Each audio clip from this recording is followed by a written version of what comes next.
Good evening or good afternoon, depending on where you are in the world. Welcome to this Dead Man's Rust campaign for Scarlands. Apologies for the slight technical issues. It must mean I'm back for the stream, so we're on par really. I'm Mark Langworthy, creative director over at Red Scar Publishing, and we are here with Red Scar and friends, like I say, to pick up the Dead Man's Rust campaign. I just let everybody else introduce themselves. I hand over to Paco as I readjust the name tags. So Paco is currently displayed as. Hello. We'll slightly adjust that. Hello. Sorry. I'm Paco from GMS Magazine, and you can find me on Twitter at GMS Magazine, and in Facebook, where I spend way too long. And right now I play Pacandra, who is a manticore with very few notions of boundaries and a completely free mind, let's just say, who just wants to make friends with wild animals and have them as pets. Over to Alex. Thank you, Paco, for introducing yourself there. We'll hand over to Alex now. Hello, I'm Alex. I'm one of the developers, social media gremlins, and occasional stand-in GM of Eldritch Horror at Red Scar. I am playing Nevan, the comedian and beating heart of the socialite, and none of those things at all, as the Hollow Legionnaire Paladin, who continues to grind his teeth to dust. But it's fine, because he's a soul in a suit of armor, so his teeth just regrow every morning to be ground down again. And you can follow me on Twitter at Libertiosa, where I talk about game design and all of the pretty games that I haven't played. Thanks, Alex. Hand over to Terry, who's bottom left for me on my screen. Hi, I'm Terry. I'm going to be the first one to mention the wonderful Hellboy role-playing game this session. Please get it. Reset the clock! I'm playing Dovith the Drendali, which is the Scarlands version of a Dark Elf, and now, I have to say now, not fond of spiders. Not at all. Yeah, I forgot to mention when you mentioned Eldritch Horror, Alex. I meant to say and big gribbly spiders. There's a difference. Thanks, Terry, and hand it over to Liz to introduce yourself. Hi everyone, my name is Liz. I am the owner of Angry Hamster Publishing, which is also a game company. You can check out all our stuff at angryhamsterpublishing.com or on Twitter at angryhamsterrpg. I am playing Viv. Viv is an Ashati monk. Ashati are like cool snake people. And Viv just got her first taste of real combat, non-theoretical combat last session, so I am very hyped to continue and see Viv's progress on her way to inner peace. Yes, so there were some adventures that took place last week while I had to step away. Could you give a brief, as a GM for last session, Alex, could you give a brief recap, please? They went on the road into the ancient the forest of the Ganges, leaving the safety of the outpost behind, and following several arguments between the various followers of the group and several Nat ones, they encountered a stampede of deer that were running from something scarier than the party, giant spiders, which the party encountered and dealt with no amount of drama, hilarity, or squeaky, do I need to think of a new character moments at all, and everything was fine. Look at my honest face, everything was fine. It's fine. They're all here now, it's fine.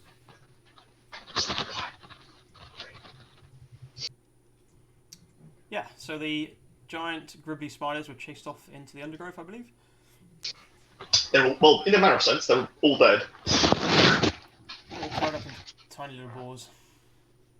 And yeah, like I say, the party are continuing their journey through the Ganges, which is the major home of the Wood Elves on Gelspad, which is the main continent for the Scarred Land setting.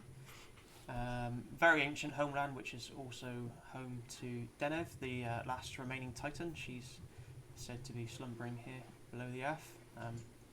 And the elves' ancient homeland of Vera Tree, which they're very protective of.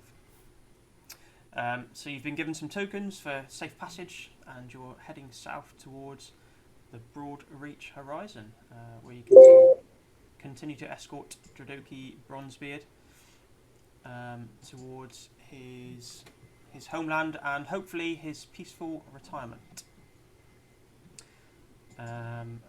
You're travelling with 2 other dwarves as well, some Kelder dwarves from Burok Torn.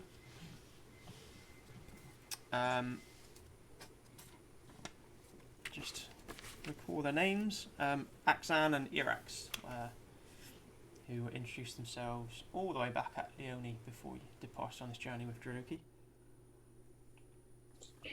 Mark, I have a question. Yeah. Because like Alex made it pretty clear last session that it was basically impossible for the cart to go any further.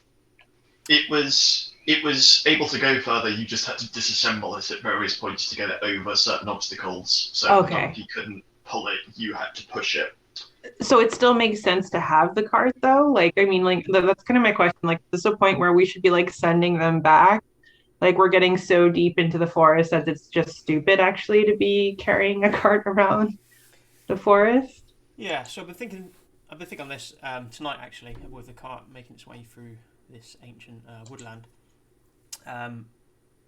With the fact that Dradoki called in a favour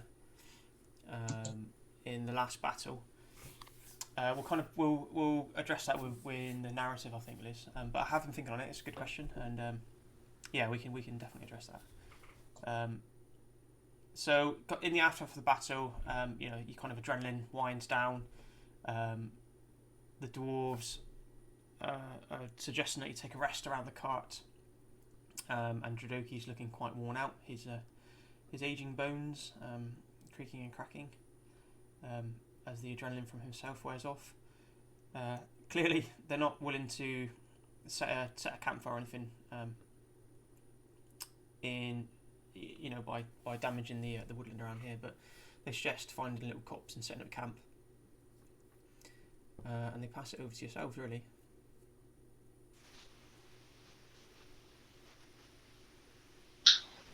I'd like to do it first. Right, we'll hand out rope, and we'll have to secure ourselves some way up the trees. Picandra might suggest that you go for a roll with all of the, as Nevin observes Picandra's. If I recall correctly, Picandra's wearing most of a spider at this point. Well, I'm wearing enough, but yeah, I think it would be a good idea if I scout or do something to make sure that we are not ambushed again by these evil creatures that try to kill most of us. Indeed. Well, were they evil or were they just hungry? Same difference. They were trying to kill us.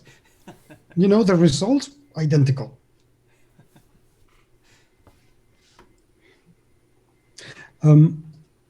What I would like to do, though,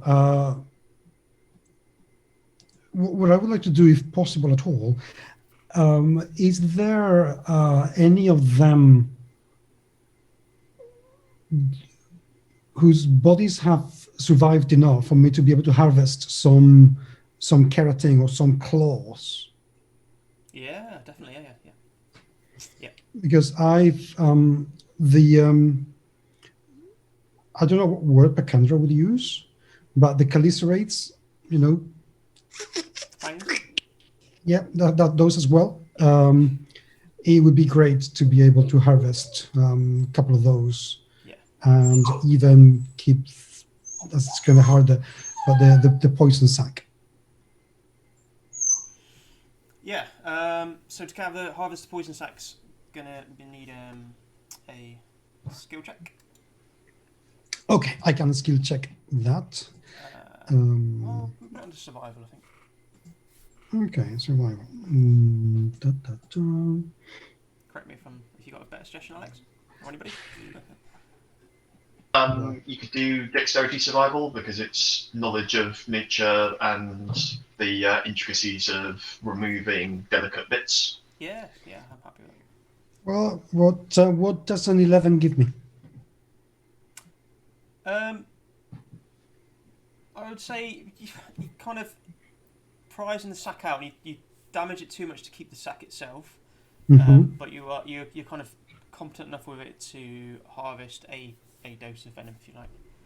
Okay. And I go and I say to Biv, I know you like jars with weird things inside. Yes. This is for you because you're my friend. Ah, thank you. It's I think. spider poison. It's not edible. Sorry. Okay, I'll put it in this other jar. I start a fresh jar of random decomposing flesh. Oh, great. Before you do that, do you mind if I dip my arrows in it? Oh yeah, go ahead. I just dip The my jar out. arrows. This is a really obscene thing. It looks like I'm doing. It looks like I'm actually, milking a dragon. Two spiders. Yeah, I'm milking a dragon or something. I don't know, whatever. But I just dip the arrows in the poison in the absolutely vainest of hopes that it will give me some sort of poison damage at some point that I don't think will ever work. But never mind. That's just me metagaming. Cut to 2 hours later, Pacandra licking an arrowhead by accident and. Did I just pick? Is everybody in relatively good shape? Because I can offer a song of rest if you wish. I'm okay. I'm okay. Just need a good night's sleep. David, weren't you the one that they managed to, shall we say, land a hit on? Yeah, but I mean, like we're making camp now, right? Yeah, I'm not sure. Or am I wrong? If we're not making camp, then yes, I'd like some healing. But if the we're dwarves are suggesting it, and we'll say it's kind of it's kind of middle of the afternoon, and they're like, Jodoki's definitely a bit bat weary after combat. Yeah. He's a venerable old soul now.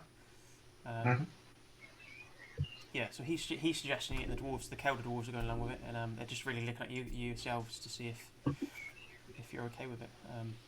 Almost if they're looking to you for a little bit of leadership with this. Yeah, well, stop for the night here on the theory of the smell of whatever these things were will probably dissuade any lesser predators. I should say they're looking at Vivian, actually, for the leadership here. In my defense, Mark was looking at me on my screen. Viv grows 10 centimeters taller. And I say, in my best kind of Neffin impression, why, yes, we should make camp, for that is the tactically sound thing to do. And then I almost smile, but then I snap the smile back to a serious, I'm deep in thinking about things face. And I'm saying so many more things than I'm thinking. But actually, I'm not thinking much right now, besides the fact that I would like a rest. Your accent are kind of already turning away, nudging each other, and I see, I told you. Good lass.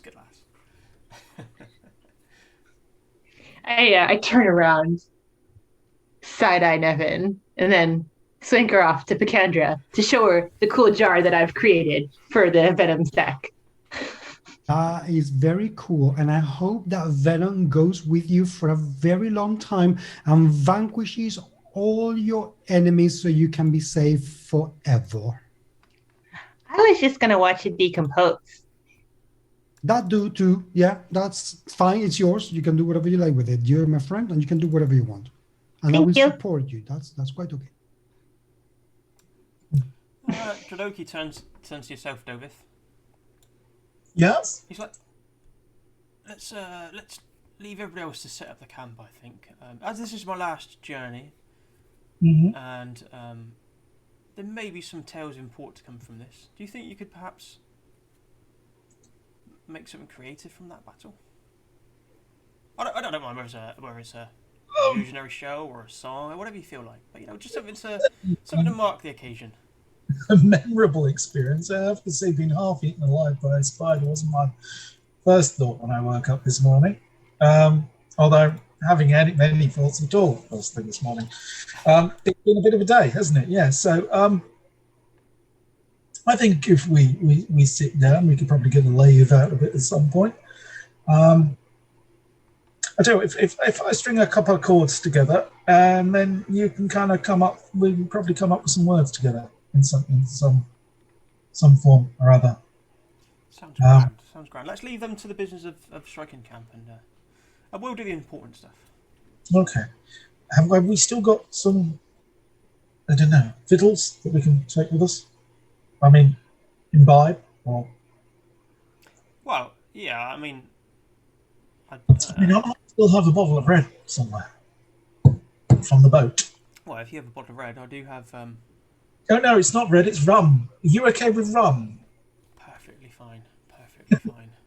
I know why I was getting drunk so quickly. I was thinking it was wine. I was drinking rum like wine, and that's probably. I've travelled a fair bit, I have a wide and varied palate, so. Okay, well let's and at least then we have something to offer camp when we come back. Well, I mean, I'm sure my Kelder friends have a thing or two to imbibe as well, but let me ask them that question. I'm sure you understand why. Okay. Well, it's not on me. It's not from my side, Yeah. Like I said, I've travelled a fair bit, and I've met other Drendali, and not everybody harbours the distrust of the Kelder dwarves that. Yeah, but I mean, I'm not like other Drendali, to be honest. That's what I'm trying to say. I've met other Kelder, other Drendali that I've tried to bridge that gap with the Kelder dwarves, but they're like, we're all stubborn, aren't we, dwarves? At the end of the day, we're renowned for our stubbornness. So it is what it is. It is what it is. Let's see if we can't build a firm granite bridge across that gap by the time we arrive. It starts with us, doesn't it? It starts with us, and then we go. Yeah. But I have to say, and ultimately impressed with kind of everybody's. I mean, I'm not one for getting into fights anyway, but it was really impressive. I mean, especially in such a short kind of amount of time to be able to turn that whole battle around and make. I'm kind of ultimately really impressed, I have to say. Although I do have to remember sleep spells. Don't cast sleep spells on creatures that are up in trees, because as soon as they fall down, they wake up again. But a lesson learned is a lesson learned. Well, hopefully that's why you're out travelling the world, to learn one or two more lessons. And perhaps, yeah. who knows, pass them back to your family and your kin. Mm-hmm. Okay. Right. Less said about that, but we better get on, because these guys have obviously they need to get things sorted pretty sharpish. I would have thought we don't want to kind of delay too long. Yeah. So I think you will pitch in, get about the business of striking camp. The cart's pulled in. A small campfire using the natural elements of the copse is made. Although it's a nice warm afternoon, kind of early summer.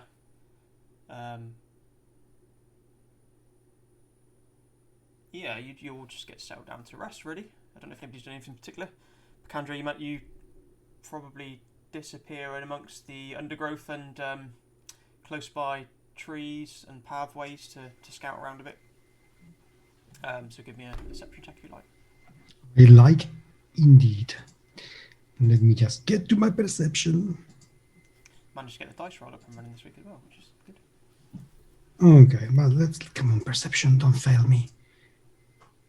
No, okay, that's not too bad. 19. Very nice, very nice.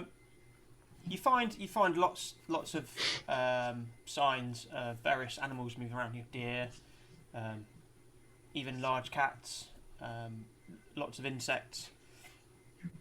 And yeah, as you're scouting about, at one point you climb a low tree to get a better view. You can see a stream nearby, so you kind of climb the tree to get a better view along the stream either direction. And sat in the tree on the opposite side of the trunk from you, you see a wood elf.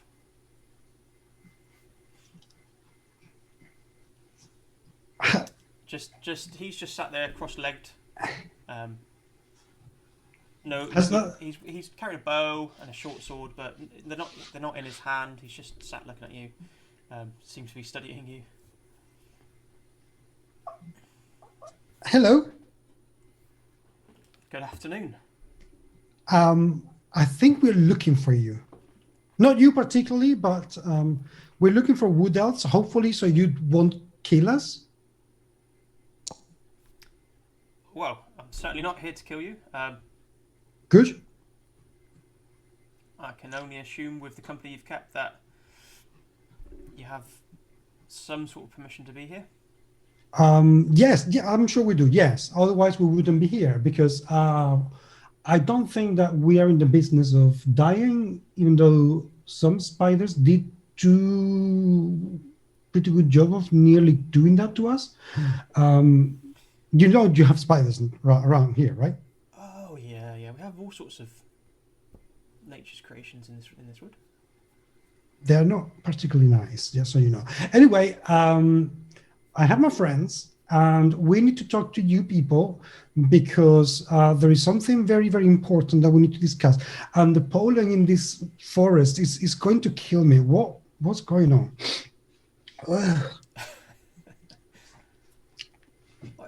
Welcome to not Virotri, Ganges. It's nature's bountiful harvest, including pollens and scents. Makes my nose itch. All of Denev's creations. It makes my nose itch. Anyway, why don't you come and you can talk with my friends.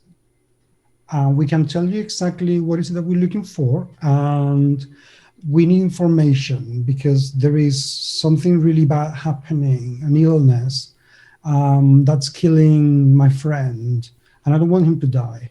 I think something like that's happening. So are you gonna help us, please? I'm being nice. Yeah, lead away. I mean, I didn't want to come into your camp unannounced and kind of spring myself on people, so I'll be happy to follow you in. Nice to meet you. I am Pakanda. I am Zeranzax. Zeran. Okay, that's fine. That'll do. This way. He shakes your hand with a nice firm grip. Very firm grip. I like it. Let's go. Hangs and drops out of the tree. He kind of gives a bird whistle into the surrounding forest. And once he's on the forest floor, and follows you into the clearing. Are there more of you around? One or two. We never travel. Why don't they come? It'll be fun. Well, I asked him to keep an eye out for more spiders, to be honest. But what if the spiders come for us, and then? Then they'll lead them away. Okay. Are we going to meet them later? It would be nice. Perhaps. Okay. I think that would be very nice. Anyway, Zen, come on, let's go. Yep. So Pakandra walks back into the clearing with a male elf, a wood elf, who has a short silken cloak on, in kind of natural weather-beaten colours, sleeveless jerkin, and you can see more woad tattoos tracing his skin. His eyes are drawn straight to Dovith, who he gives a warm nod to. Cousin? We get the eyebrow. Did you say cousin? Yeah. Are you related? Yeah, well, it's a friendly term, not directly. Oh, right, okay. Anyway, everybody, look, this is my friend Zeng, and I just grab him by the side and give him a big hug. We are becoming very good friends. Zeng run. Zen. Yeah. He's my friend, the elf. Don't worry about him. He's all right. He's is going to help us. You just sorry, Alex. The Hmm? vigil token. Yes. I meant to ask what you did with it before we got any further. The vigil token I currently have Is in it on one of my. display? It's a medallion type. Yes, because I am attuning to it, and also, did I get an answer before I left of what it does? That's what I wanted to cover. Yes, you did. Yep. So you are attuned to it, and yes, you did get an answer on what it does. Okay.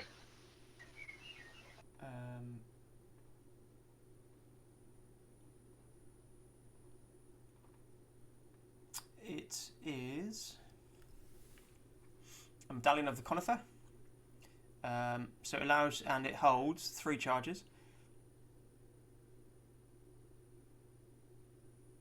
No,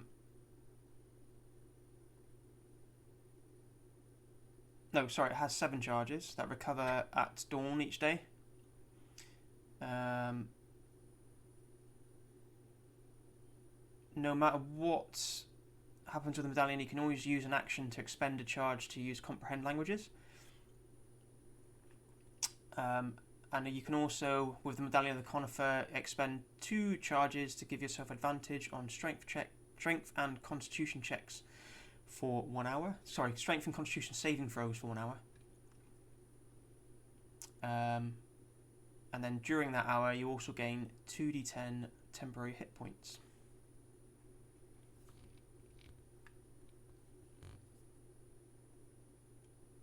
So just for reference for everybody and yourself, Alex, that is on page 171 of the Scarred Lands Player's Guide for 5e.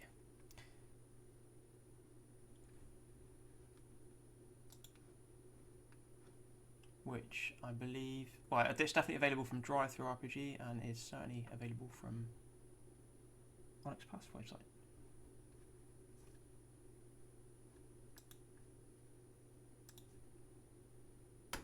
Yeah. So his eyes are kind of drawn to the token that you notice. It's quite obvious. So he gives yourself a rather respectful nod as well, Nevin. And he said, he just, I'd say welcome to the Ganges, but it seems like you've already been given passage to be here. Just consider this a check-in, really. We'd like to see how our esteemed travellers are faring through the Ganges. Offer any help that we can. I can see you've got a cart. Now, I'm surprised that you weren't told, but we do have travel routes for tradeways through the Ganges. They're not obvious. They're difficult to find unless you know where they are. But I can certainly lead you to one. I just recommend sticking to it. Otherwise, you'll find that you will be struggling through. And why I say stick to it as well, because they do change quite often. The Ganges sometimes has a will of its own, and our druids are able to shape some of the paths. So, yeah, we understand the importance of trade. We're not uncivilized. We just like to keep a strict handle on them ourselves.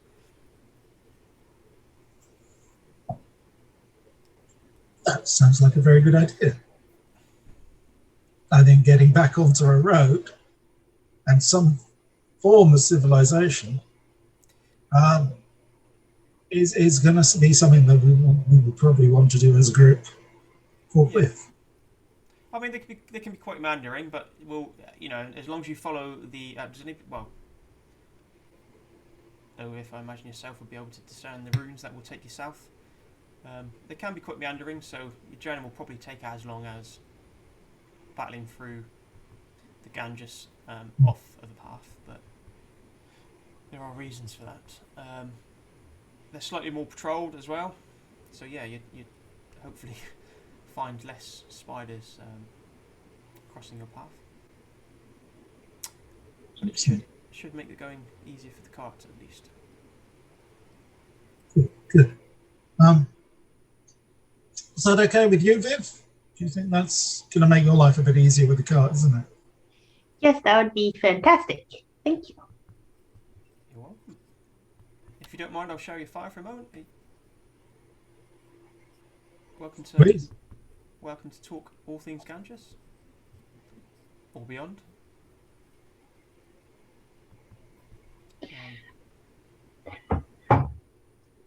Mark, you mentioned the symbol on Nephin, the conifer relief symbol.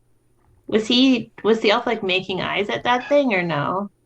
Yeah, you definitely saw his kind of gaze drawn to it. He recognised it. He wasn't trying to hide his recognition of it. But he definitely took it on board. Right. Well, as we're walking in Viv's very smooth and eloquent way, I would like to address this with you. So, my friend, at this point, she's channeling her inner Dovith, the most suave person she's ever met, and she says, "I noticed that you've taken a gander at my friend's leafy symbol emblazoned upon his chest. Said yonder." Yes, I did notice the symbol of the vigilance on the hollow one's chest. Yes.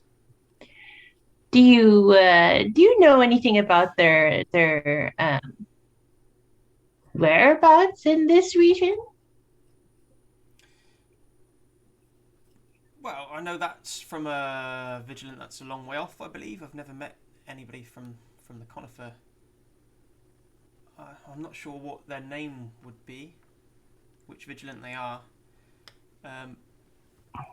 But yeah, we do have one or two vigilants in Veratree. Where is that exactly? Well, that's perhaps a secret for another day.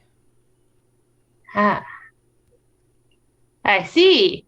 Good sir.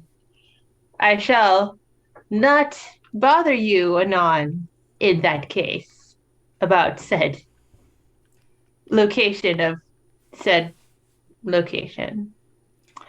Well, let's put it this way. You have passage through Ganges, which is great. Yes, my good friend. You'd need different tokens for me to take you to Veratree. That's not Different- to say it couldn't happen one day, but... Different tokens? At this point. Different Like- tokens of passage. More a token of Oh. friendship. Similar to the medallion of the vigilance, I guess. Well, how do we get one of those tokens? Prove yourselves to be friends of the Ganges. Oh, And of his wood elves in particular. okay. Well, my friend Picandra is very good at making friends, so that should just happen at one point, I'm sure. I'm sure it will. And I'm not joking, I'm not jesting. I'm sure it will. You're a very nice person. Thank you for being so helpful. Thank you for being so warm. Well, as you can see, I'm bleeding, so I'm gonna go take a rest now. Excuse me. Walk away awkwardly like Viv normally does.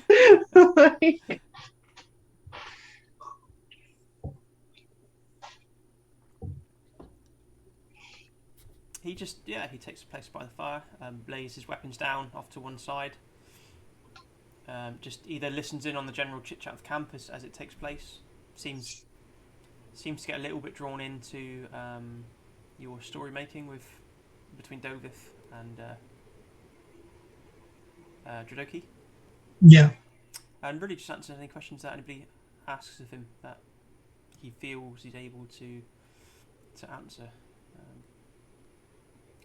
So then, and using the old adage of any tale, where the actual spiders themselves seem to be at least 10 feet larger, and seem to be twice as many, and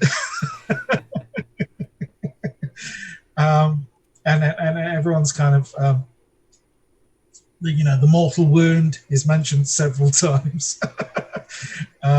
and the heroism of both kind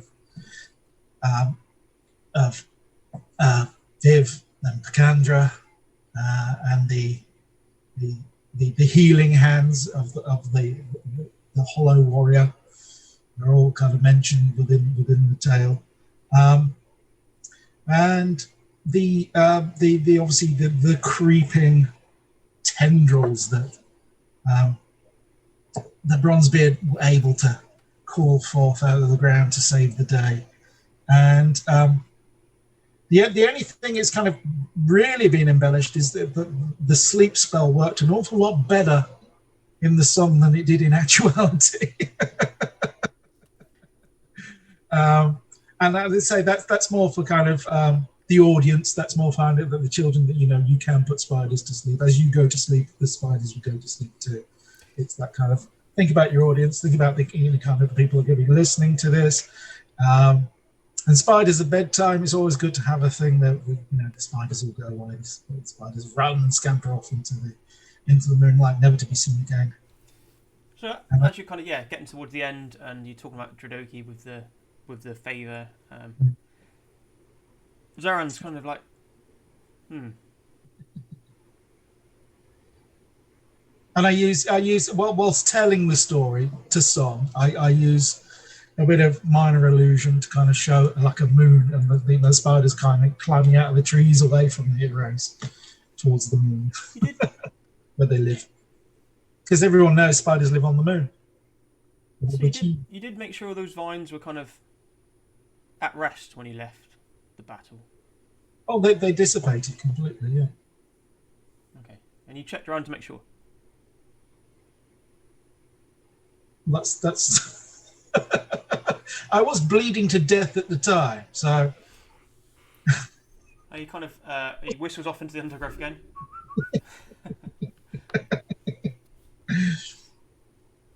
Okay. Nothing to see here. No worries. Is he got a clipboard and a high vis vest? Filling in checkboxes. Yeah. Anyway, by the time we've got to the end of the story, kind of feeling a bit yawny, and it's time to kind of turn in. Yeah, he seems quite. He does, not that he's inspected the campsite, but he doesn't seem overly concerned about the use of the naturally fallen foliage around here, and he notes that seems to note that you're taking care of your surroundings and elements that you're using. I will take first watch with obviously our hollow friend, as he does not sleep. He does not tire, but I will take a first watch. You keep losing Alex because I've got dark. It might kind of help a bit. Yeah, we keep losing Alex, which is why the image goes a bit funny as Zoom readjusts itself. So hopefully he's back soon and we'll be back into the picture properly. Apologies for that. So everybody's slightly injured, aren't they? I think I might be the only one actually who's injured. Like, so if I could take last watch, that'd be awesome because then I can sleep. I mentioned to you, Picandra, by the way, that like if there's anything that we can do to be like eco-friendly in the forest, that would be good. So maybe we can become friends with the elves. Well, I think if we don't burn things, that would be good. Cool. And if we don't leave things behind, like, armor that we don't want, or if we don't chop trees, in general, that would be good as well. I just think we need to be very careful where we do our little things. You know what I mean? What little things? When you need to relieve yourself. Do you do that? Of course I use the bathroom. Okay, well, sorry. Yeah, then that. Yes. What would I do? Everybody poops. I don't know that. I just don't know. Wait, I don't know if Nefu. that. This is something you shouldn't ask him. I will. I did ask him. No, I'm sorry. I think this is a no question. Oh, okay. So should I just watch and wait? No, that's also private thing. I think most people want to use the bathroom in private. Okay. I'll see if I have a book on this. I've brought a lot of scrolls with me. I just start digging through my bag. David's feel really old because he's listening to these two, and it's like kind of kids talking about wheeze and poos, and he's like, Maybe, Mark, I'm also going to go mention to our dwarven friends who along with me have hacked down numerous amounts of trees to form our siege weapons, that while we're going through the Ganges, we shouldn't chop anything or Yeah, they're in total agreement. I give them all the tips that Picandra just gave me, basically. Yeah, there aren't many answers in your Legion book. That's more about digging defenses like trenches, making fortifications out of cutting down trees to make a fortification out of log. Kind of like not suitable for this probably. So you're guided more by your conscience, which yours is really warm and caring. So put the Legion stuff to one side. Probably listen to Picandra and Sakura, who's still close by as well. Oh yeah, the ghost friend. Yeah, Sakura. I'll spend some time with my ghost friend before I go to sleep. Yeah. He still chips in every day, and you can have little chats. And Cool. do you feel like you're benefiting from giving each other a little bit of guidance here and there? Oh really? Yeah. Awesome. He's still on the path to making it to the Gleaming Valley, and speaking to the Hollow Knights. Yeah. Okay. That sounds cool. We yeah. That sounds good. I don't have anything to contribute right now with him, but I just talk random things and I like reading from my Legion book and stuff like that. Yeah. And suggest that if he wants to hear something really interesting, he should go listen to Dovith tell a story, because like master storyteller, most eloquent person I know. I like to call him the Bard.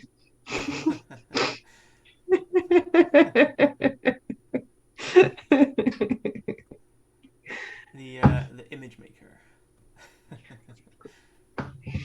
It's a nice peaceful night. Even though you've recently had the battle with the spiders, and whether it's Zaran's nearness to the camp, you feel actually quite at peace with the night. You're in a nice little copse, so you can see plenty of stars above you. Although neither of the moons are on display.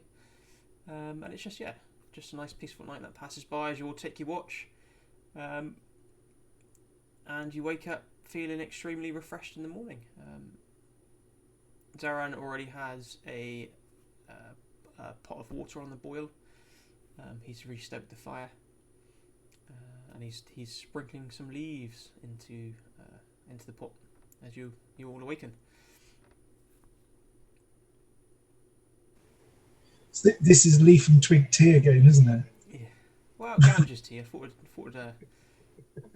yeah, it's leaf and twig tea. treat you to some proper Ganges tea before I take you to the trade routes. Brilliant, thank you. It's most restorative. It's a wonderful brew. How long, as I say, do you reckon it'll take us to get back onto the trade route? Probably, I can get you there in an hour, and then if you want to make your way to the south of the Ganges, you're looking at a good 5 or 6 days travel really along the trade route. Okay, awesome. And is there anything to kind of expect, or anyone we need to look out for on the route there? Is anything any message of import that we need to take, or anyone we need to be aware of? No, not at all. You have your tokens of passage. You'll meet other traders, but I say other traders. You know, I'm not sure if you're here to trade. Looking by the cart, which is empty, I'd say not. But you'll see traders heading towards Vera Tree. Yeah, I didn't know whether there was anyone we should kind of speak with or make ourselves known to during the journey, just to kind of be as respectful as possible at this stage. No, if any of my Alex is back. Hopefully, if any of my kindred make themselves known to you, then they'll introduce themselves. But yeah, it should be a fairly safe journey. Okay. Oh, brilliant. Well, thank you. I mean, for all your assistance thus far, it is greatly appreciated. We do understand that obviously we don't take traveling the Ganges lightly, as we wouldn't anywhere, but certainly not. And I hope we remain as respectful as you want us to be. Wow, which I very much appreciate. It was a pleasure to spend the evening in your estimable company. Really. You're more than welcome. Word will have already gone ahead of yourselves anyway, so the rest of my kindred will be expecting to see your group at some point along the trade route. That's fantastically reassuring. Thank you. So you shouldn't expect any trouble from the wood elves, certainly. Right. There was one other thing I wanted to mention, and we'd kind of not mentioned it since you're on the, prior to us reaching your village, or settlement, I should say, we had noticed a group of undeathly creatures on one of the riverbanks, and I wondered if that had been something that was a small, isolated situation, or whether that was something that you're currently worried about. Well, no, I'm glad you brought it up, actually.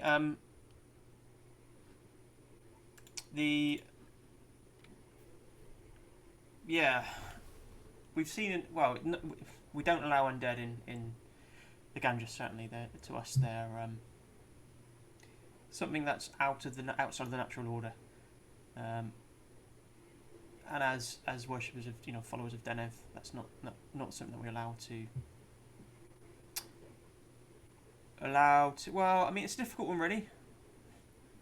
I mean, it's not an issue. It's kind of been or becoming more concurrent.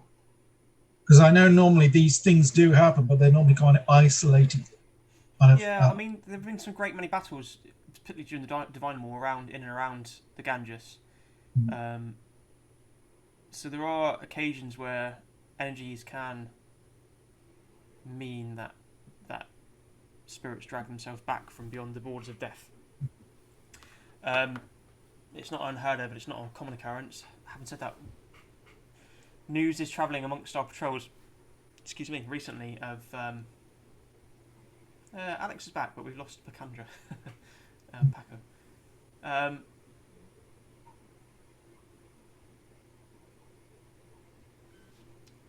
So word has been travelling amongst the patrols recently of more animated corpses than we'd expect, really. I mean, the thing, being a cautious soul, the thing that always these things can often be the tinder, and I'll excuse the terminology, the tinder that starts the forest fire. And I just thought, rather than keep it to myself, I thought it might be worth mentioning it to yourself in your network as to something to be aware of. Noted. I mean, I guess you give them a description of where it happened. Yeah. Yeah, so that's beyond the borders of our normal patrol area, although still within the Ganges. I'll certainly get word for it to be checked out. Although, thanks for taking care of the issue. I'll add it to the information making its way back to Viritri as well, because they'll be picking up on patterns from other patrols that I won't be privy to. But yeah, there are whispers and rumours from amongst our patrolling elves that that an unusual number of undead creatures have been spotted prowling, or rising from the ground. Like I said, it's a strange one for us. We are friends of Holophos, and we do trade with Holophos. Who? I know it's a place I intend to visit at some point. Yeah. The only other thing that to say that just while we're having this conversation, and I want to kind of bring my friend Viv in on this, is that there seems to be an issue at the moment with some sort of fatigue or some sort of issue with the Hollow Ones, and I wondered if these two seemingly isolated kind of situations might be linked to it. So, Viv, would you kind of bring our friend up to date with kind of what's happening with, or the major part of your quest? Oh, yes, of course. One moment, I just need to get my commanding officer to make sure. Aren't you? What? You, every time you're around me now, you start to talk like me. Oh, but because. I don't mind. I'm just saying it's become noticeable. Oh, You in just the good kind of way? be yourself. You're much nicer than me, so why would you want to be like me? Just You do what you'd want to do. I'm going to be cool. out of nothing. For the last time, no, you cannot name them all. That does not mean that you get to keep them all. Turns around. Who were you talking to? Sorry, force of habit. The beetle incident where you named them all and they all had ranks, so what do you mean they can't all join? Well, let's leave that for another time. We, Dovith here. Viv is like, she's like, something's not computing in her head at the moment. She's like, we need to speak to the elf about how Legionnaires disease thing and undead. Commanding officer. Is Vivian talking to you, the elf, David, or me, the elf? No, excuse me. I know what I'm saying. He nudges you with a little giggle. In any case, I'm just gonna. At this point, I think Viv goes back to what she knows. She pulls out her book. She opens up her book. It's like, "Hello, civilian. Yes, I can share this information with you, and this is my commanding officer, Devin, who can also share some information. Okay, don't need to say that.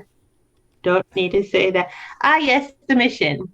We were sent by the Spire to investigate some Hollow Legionnaires falling ill. And we were also on the lookout for. Oh no! It's been so long since we mentioned her name. Someone help me. Ravana? What was the woman's name that we were looking for? After a long pause of, I assume, frantic flicking through books. And Adamantine Ellis. Yes, Adamantine Elise. We are looking for her because perhaps she has more information. Her rank is no, that's not required. Look at Devin. I Nevin internally just bathes in the, oh, you don't know everything, do you? Well.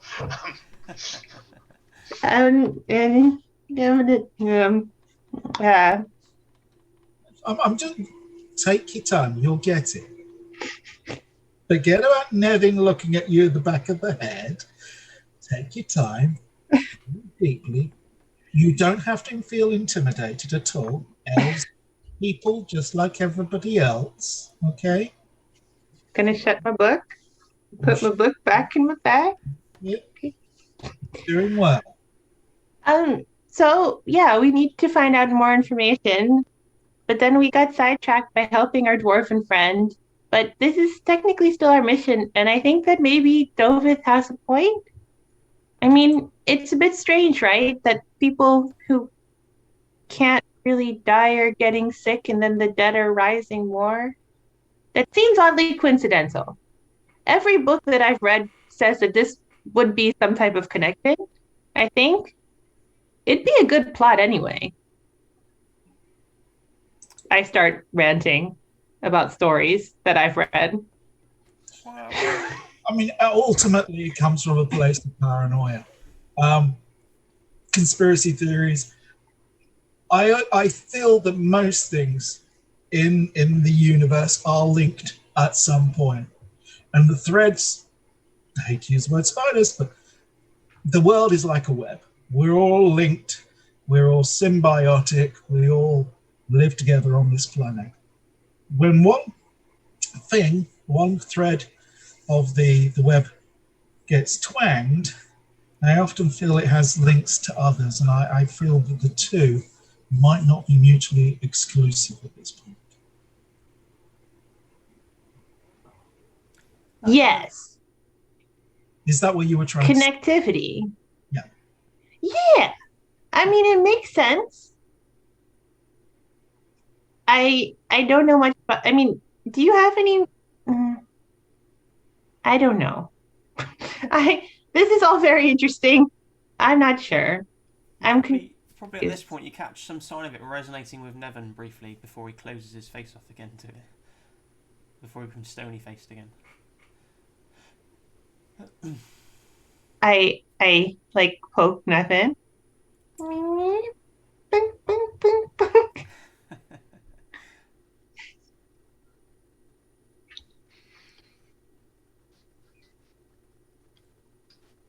Just leaving it for an unhealthy amount of time of silence and simply going, greetings, I don't believe we've been introduced. I'm Nevin of the Golden Spy. Should we go over there and start again? No, I'm quite enjoying this. Rather well, and as a commanding officer, should you not encourage your troops?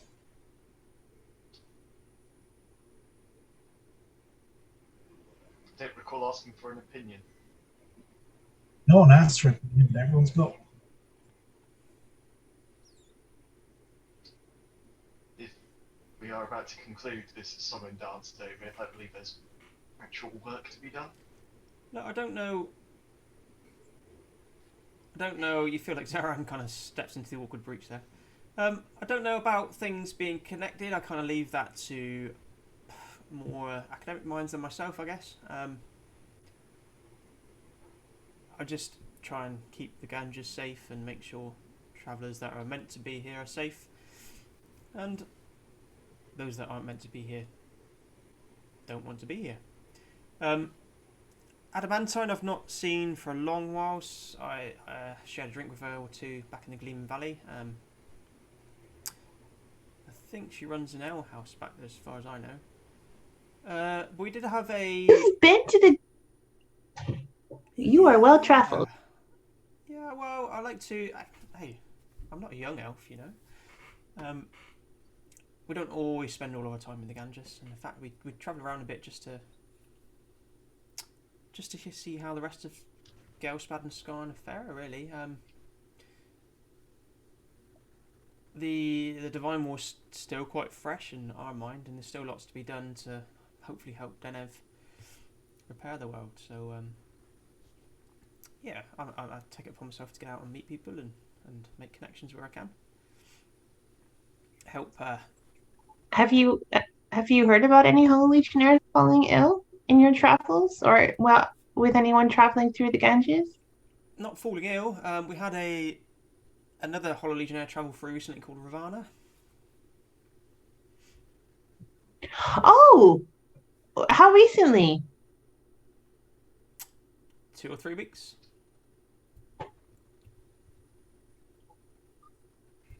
She and I turned to, wasn't she the one who was helping the Manticora like turn away from, or well, like embrace a different god or something like that? I see. Cried at some other god when it's. You mean the god responsible for raping the Legion? Yes, that one. Small details. Have you encountered I think we need to be more tolerant. I mean, I think this is it. I think okay. Do you know which way she went, Rafana? I She was turned heading back the to same our direction as yourselves. elven guide. She was heading in the same direction as yourselves. Oh, that's so lucky. I turned to Sakura. I say maybe we can have you meet her. Yeah, that would be very, very good. I don't know if she. Do you think she'd be able? I mean, I have problems communicating with Nevin. Do you think she'll be able to communicate with me? If she isn't, I can translate for you if you don't mind. So is she like Nevin's next in command then?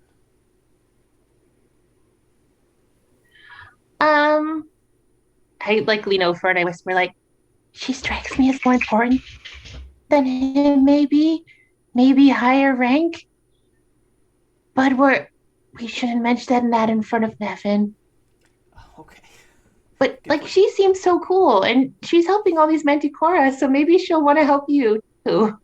Yeah, well, that's what I'm thinking. Yeah, it would be good to, even if you are happy to translate, then yeah, definitely. If I can even perhaps help join her cause and get out there and you know, as a former Manticore and help make that connection. Yeah.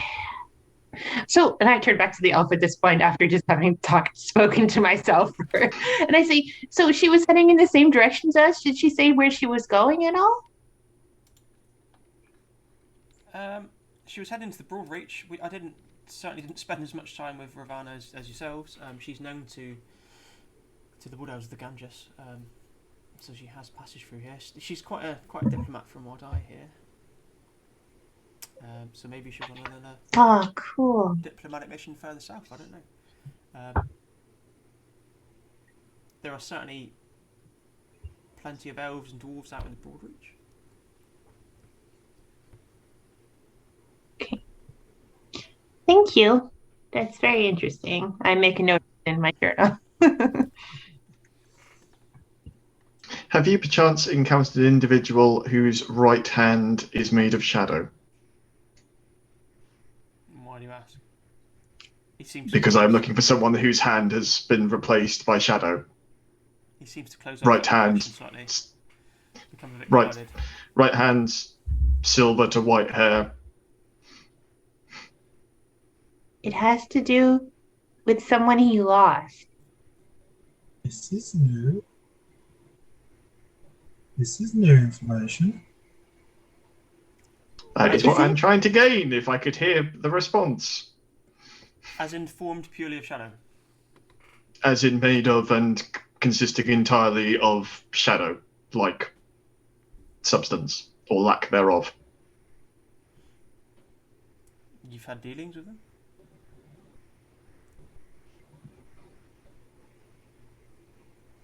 I have reason to suspect that they are operating in the area or are taking an interest in the vigilance and similar. His hand kind of unconsciously slips to the hilt of his short sword, almost in a comforting gesture to make sure it's still there. Yep, there is no response from Nevin because Nevin knows at this range he's not going to get it out before I land him flat on his arse. Yeah, no, he doesn't look threatening with it. It's just more of a kind of like reassurance that. It's No, still just there. internally in Nevin's head of knowing how to overcome someone whenever he's talking to them. It's just, there's no response. And his whole kind of demeanour becomes quite guarded. Mm-hmm. He seems to be weighing up how much or what to tell you. And I think at that point it's a good time to take our break. Okay. We are at 8:30, so it's kind of halfway through the session. We're going to take a short break. Before you do, please come and check us out on Twitter, where you can follow us for all of our publishing news and news about the stream and other games that we're running at Red Scar Gaming. And our friend Sarah Mustang Art has just dropped version 2.1 of her awesome combat wheelchair. Consider going and checking it out. It's currently up for free on her Twitter. Do. Support her as much as you can. She's done some awesome work for accessibility, from The Witcher to working on the Hellboy with us. So yeah, please go and check out her combat wheelchair. We'll see you shortly.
appeased. We are back. It doesn't unfortunately look like Paco is going to be able to rejoin us. He's having some PC issues, so I'm going to make some slight adjustments to the video capture while we're live at the moment. Shouldn't take too long. Because how often do you get to say we'll do it live? Yeah, I don't quite know what it looks like on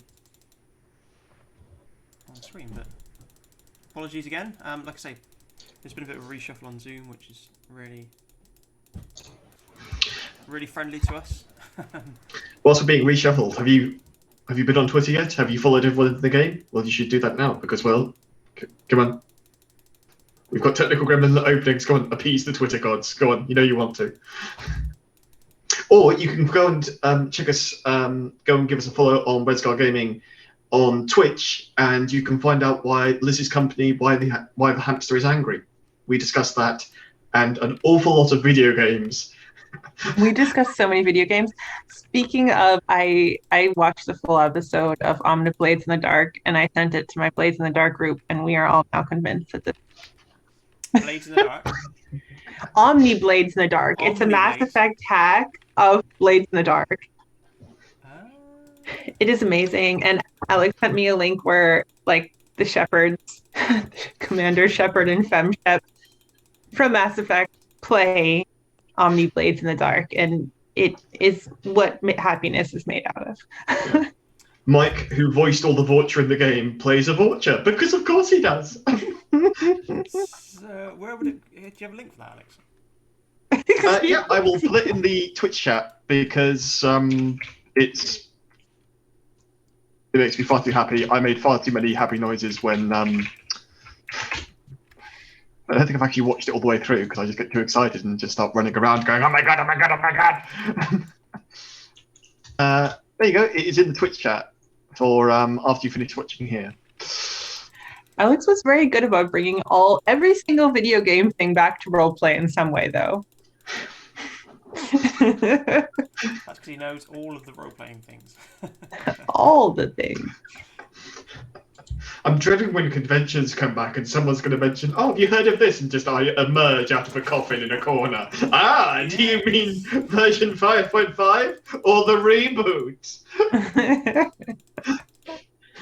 I'm in a Dragon Age RPG game and I rapidly discovered, oh no, I'm the person that knows too much about Dragon Age. I should have brought this out during our chat about Mass Effect. It's my talking Elcor. Oh my god! Wait, hold on. The voice is a bit not good though, but yeah, is that BioWare one? Of course, like a true adult. Like a true adult, I've even kept the tag on, which I'm sure is going to be ripped off by my son at any moment. So true. I know. I'm just like all the nice things that I have. Like I have like this office of like kind of fun stuff, but so far he's managed to touch almost everything in the office and break or one or two things. Is the jar of teeth in the office yet, or is that? Yeah. My jar of teeth is there, and my little locket with his hair. But yeah, no, that's the jar of teeth are high. The jar of teeth are high though, because I also think that's like a choking hazard type thing. Like everything that he's low are things that like he can have in his mouth without choking on them. The BioWare store in the build-up to Legendary Editions has so many pretty things. So many pretty things. Have you seen? No, I don't think this is in the BioWare store. I just saw this pass by on my Facebook and I kept scrolling. But have you seen that there's a Garrus Vakarian body pillow? No, but I'm not surprised. Because he's the best boy. I was so tempted because I have a feeding cushion that I used to use for my son, and I still have it. Like I still have it because, like, you know, we might have a second child, and I'm like, I should just get that body cushion to put over the feeding cushion. If anyone like frame it for anyone who doesn't know what a feeding cushion is. It's just like this long round cushion that you can put a baby on while you feed them. But then it could be like he's being cuddled by Garrus. Whatever, so cute. Why do you have a fear of birds? I think it goes back to my childhood of this ever-present bird man.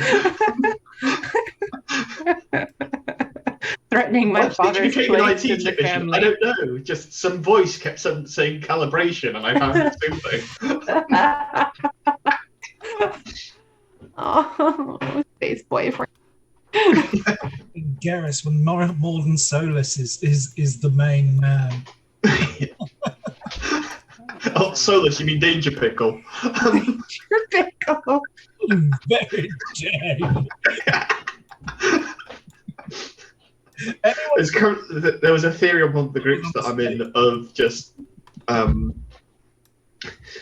if there's ever an elf companion, there's got to be either be a betrayal or some kind of tragic backstory.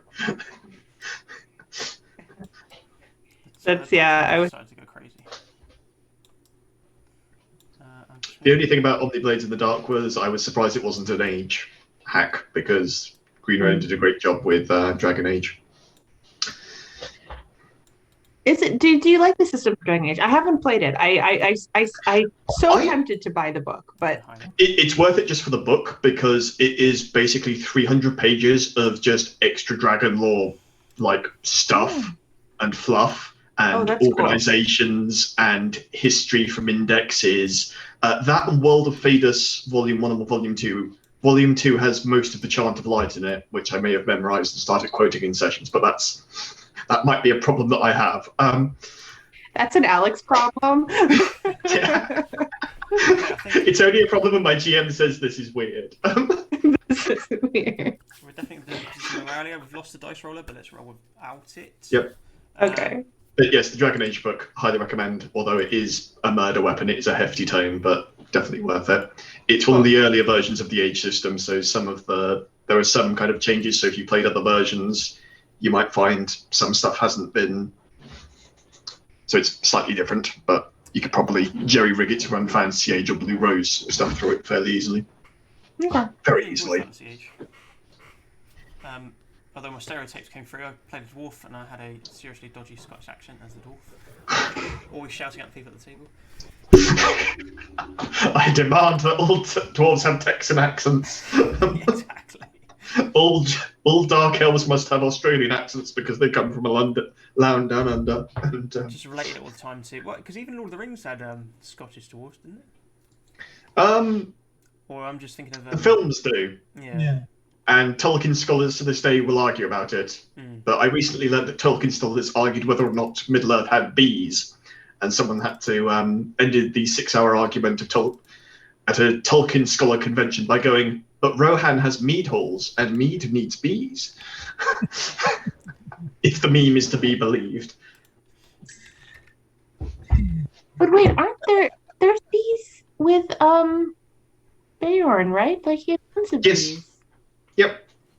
So I don't know what they were arguing about for 6 hours. Yeah, that's what to say. I'm like, no. That's why I'm doubtful of the authenticity of the post, which is probably going to come back and bite me. But what about true Scots? Tolkien scholars argue all sorts of things for hours. Where was Gondor when we built the giant wooden rabbit?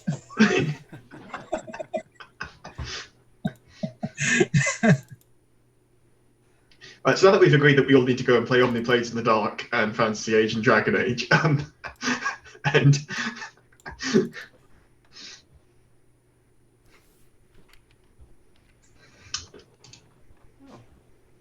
Do I have this source book? Mark, your volume apparently is quite low in the thing. Do you want to check your input? It's at maximum. Perhaps I need to sit closer to the microphone and try and keep it out of shot still. Is that any better? Yes. We have the technology. I have the slouch.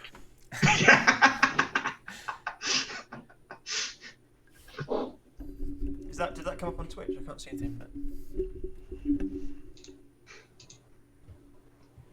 There we go. We're getting into podcast format soon. We'll all be whispering very quietly but closely into the mic.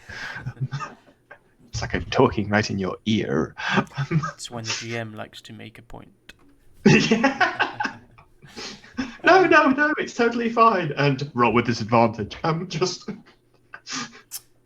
So yes, like I say, just before the break, you had inquired about a character with a shadowy arm. Yes. And you saw Zaran become a little bit guarded and ponder how he might reply. And he seems to watch you quite closely as he replies. He says, there is a renowned shadow mage, legendary shadow mage, named Dartan, who has silver hair, a shadowy arm. He is a member of or the leader even of a member of an organisation known as the Penumbral Pentagon. Rather devious, vexatious, mischievous, and evil-intended organisation.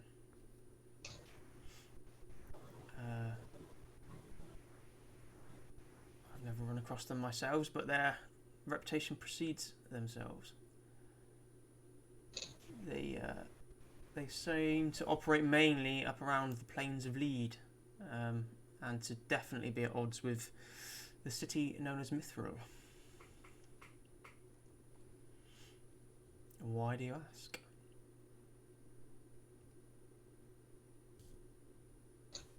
As I said, I have reason to believe that they are, or they have been, operating in this area and hunting down members of the Vigilance, which is a concern.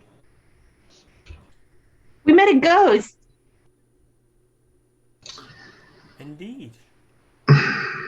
And this information did come from a ghost. Thank you for reminding me, Auxiliary. Oh, you're welcome. How? So there was an undead spirit you met. Oh yeah, we meet dead people all the time. You do? Yeah, like my friend. I'm half expecting her to be pointing to Nevin, because her ghost friend happens to be behind me, and it's just... She's well, Vivian is pointing to a tree. There's nothing in between you. You can see her obviously, but between, he's kind of like, there is. This is like the invisible dead type of person, but she was visible and really sad, but we helped her by finding that thing. And I point to the thing on Nevin's chest. So she gave you a token. And charged me to return it to the Order of Vigilance and to hunt down those responsible for her cruel and untimely murder. See, everything is far less confusing now. I turned to Nevin with a smug little smile on my face, like this. So, her death came at the hands of this organisation, you're saying? This individual specifically. How long ago do you think this may have occurred? There's, like, not quite a buffering noise, but just, like, there is no movement in Nevin for a handful of heartbeats. And question for the GM, when we dug up the bones, would it be reasonable to assume that we're talking years? Yeah, probably not decades. Be a lot less of her skeleton to recover than that if it had been. But yeah, years certainly. Yeah, 3 to 9 years ago. He says as if it's a matter of fact.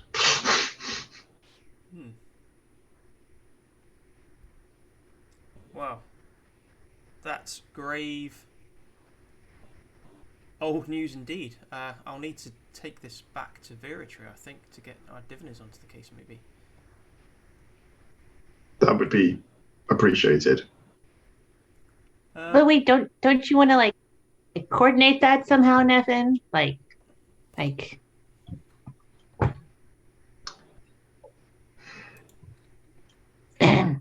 Like how, auxiliary?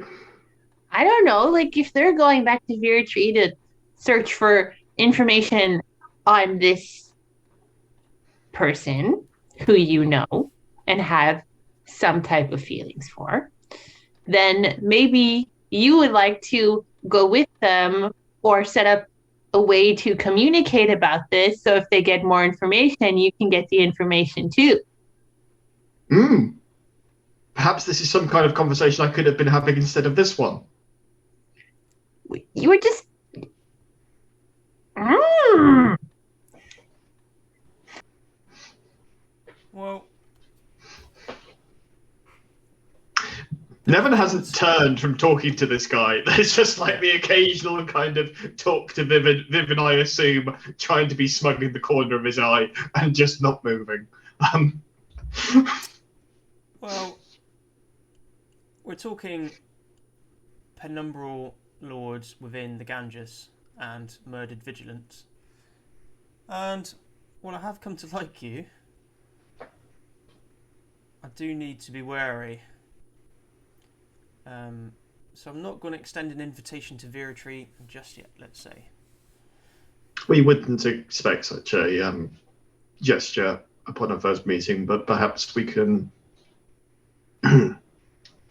However, build towards it at some stage, should the situation require it.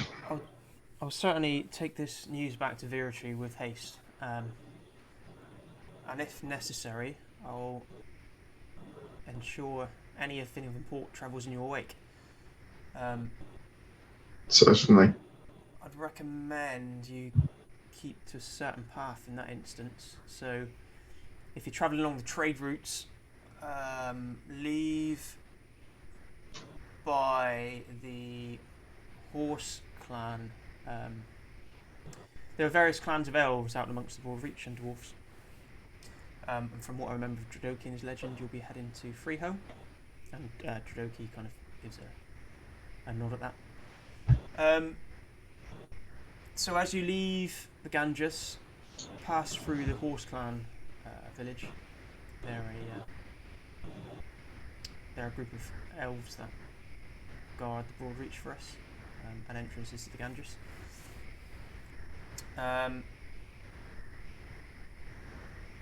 Mention to Jonna that I asked you to pass through. She's the elder of the village.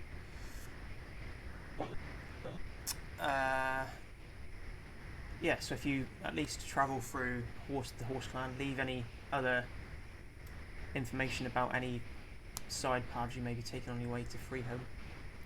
And if anything of import does come out of this divination work, do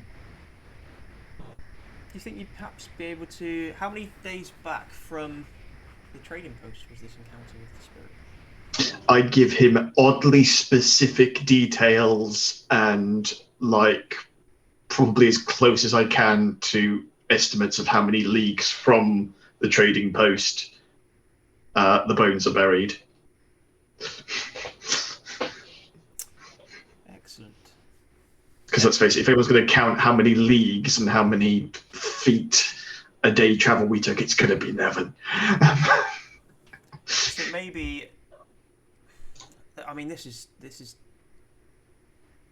serious news. Although, like I say, old. And it may be we'll have to call in for some favours from the necromancers of Holofost ourselves. There are one or two in Tree at the moment. But yeah, thanks for being so candid about the information, as disturbing as it is. We are in the debt of the Keepers of the Ganges, and any kindness we can render, we are happy to. Well, let's consider that debt paid for freeing a spirit from being trapped beneath the eaves, or beneath the waters, as she appeared to be.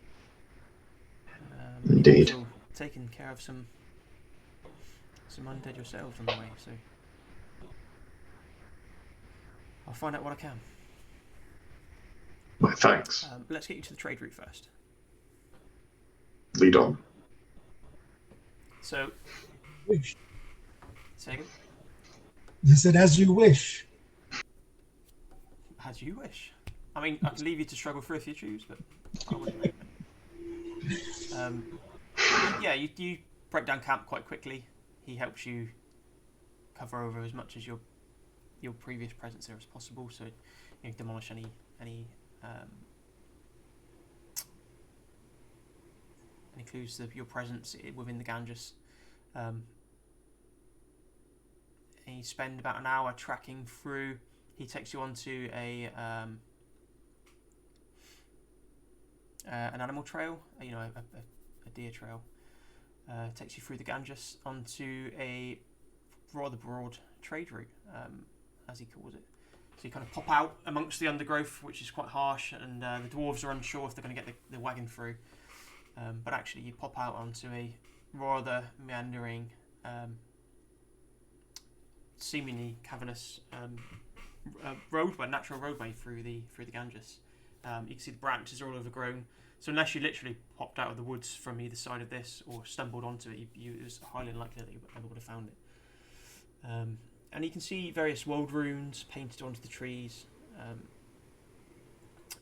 You're not sure as well if you can see maybe some faces that seem shaped out of the bark on the tree, kind of glance your way.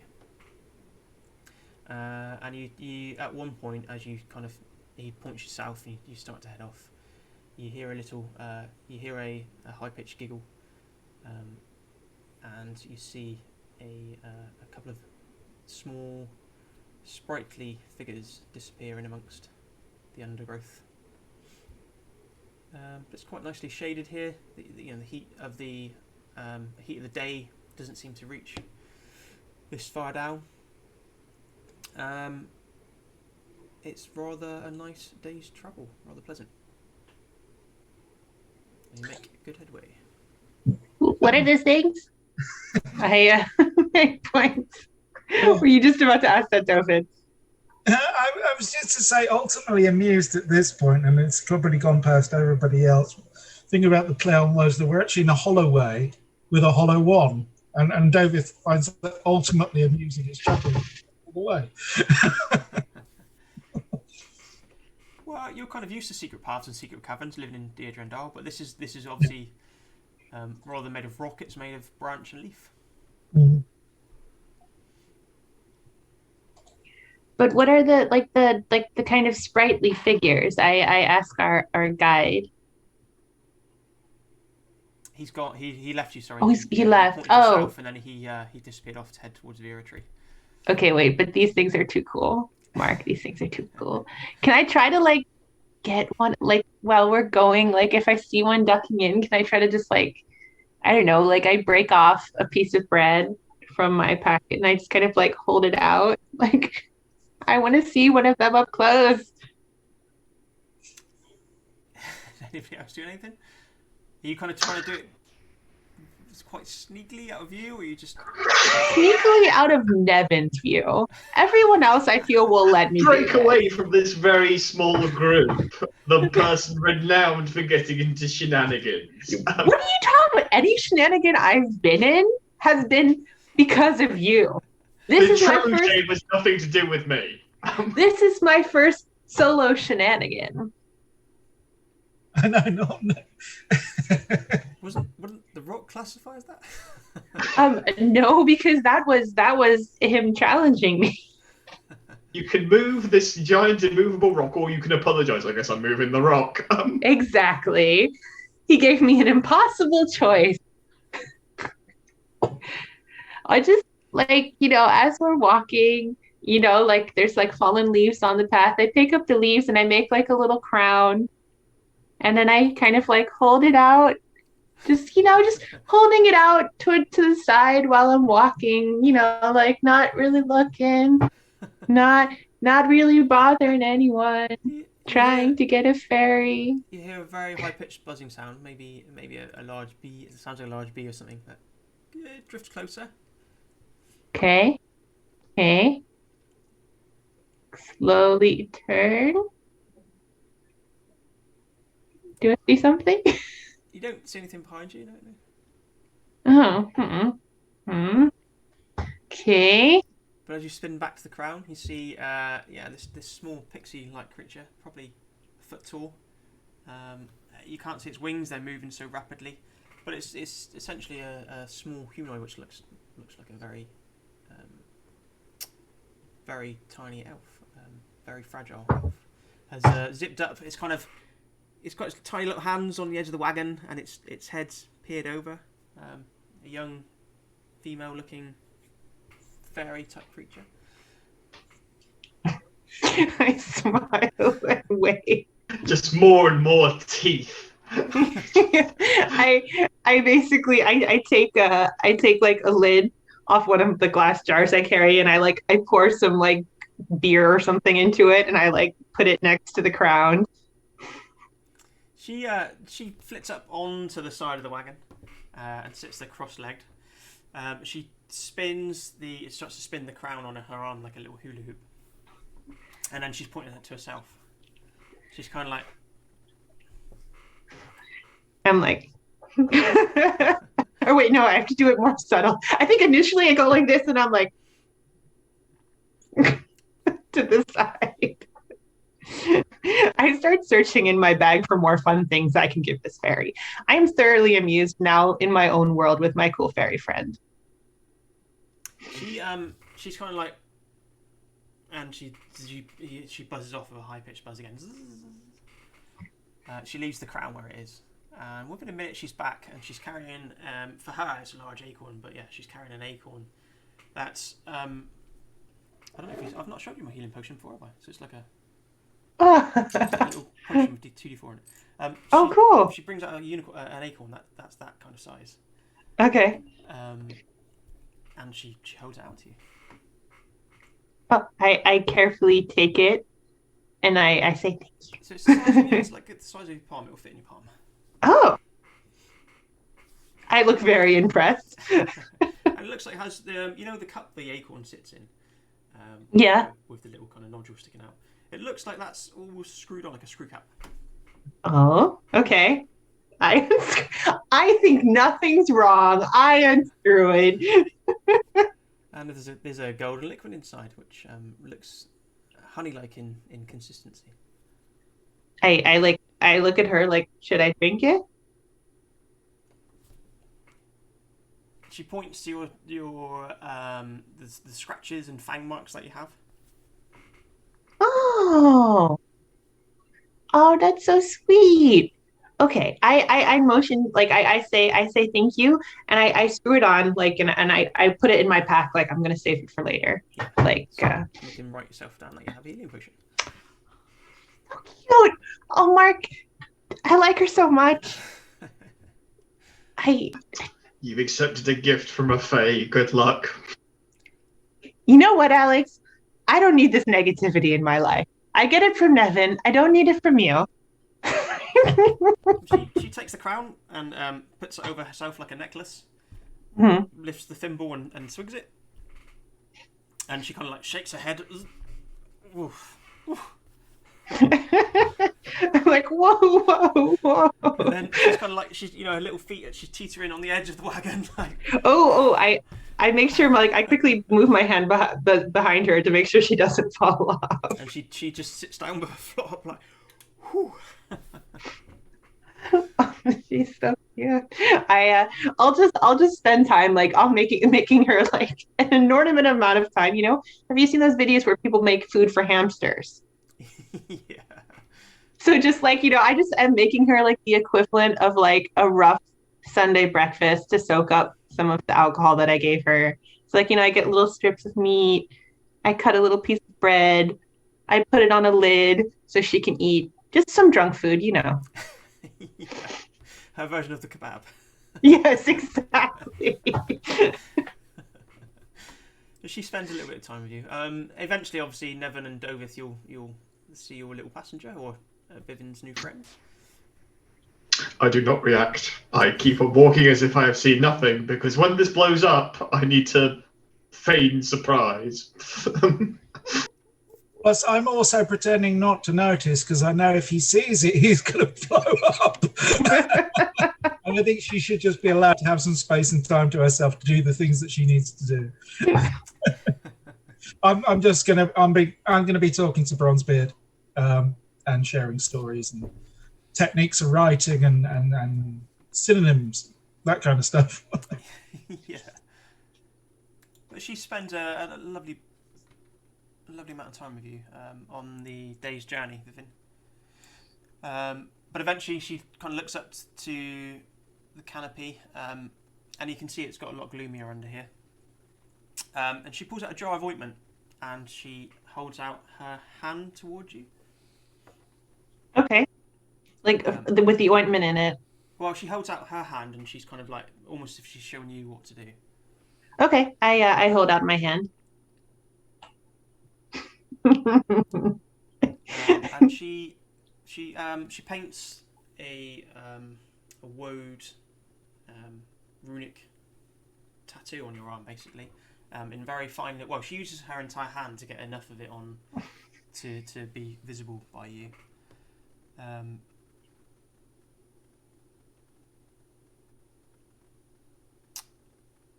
And she shows you. She kind of like she does it on her own arm. Mm-hmm. And then she smears the woad, and you see it kind of gather a silvery energy that seems to sink into her skin. And she just says to you, she points back to you, like when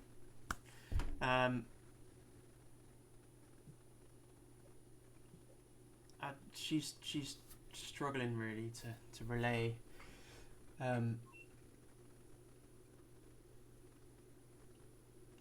it to you, but she's pointing to the tattoo, and she's obviously smeared it, so you've seen that it will have some sort of effect. And then she points back to you, and she's kind of like, Oh, okay, yeah, I understand. I say, like, okay, yeah. Yeah, and then she points to, are you wearing armor? No. She points towards Nevin, and she's indicating some sort of kind of shield armor. Oh, so like, and I say, like, does this form some type of barrier around me? Say, oh, thank you. You are so cool. And I don't have anything to give her. I only have weird things. She hops back up on the side of the wagon. She stands very proudly and gives you a very crisp military salute. Oh, I can do that. I give her a very good salute back. And then she just kind of falls off and zips off into the undergrowth again.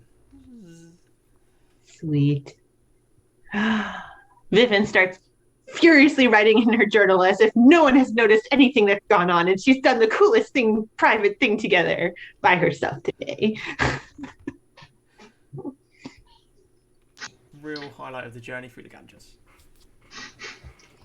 Probably several hours later or several miles later, just as we're moving along with the wagon, at some point inevitably where Vivian and Nevin end up close to each other, Nevin seemingly out of the blue goes, "Well volunteered, auxiliary." What? You've clearly volunteered to do the next weeks of night guard duty. Well volunteered. And just keeps walking on. Worth it. I keep writing in my journal.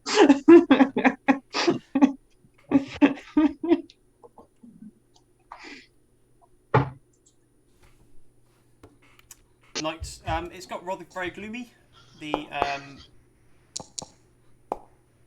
The Kelder dwarves looking backwards from the front and saying, "Look, we should probably find somewhere to rest for the night." As much as this is a trade route and it's good and easy going, I think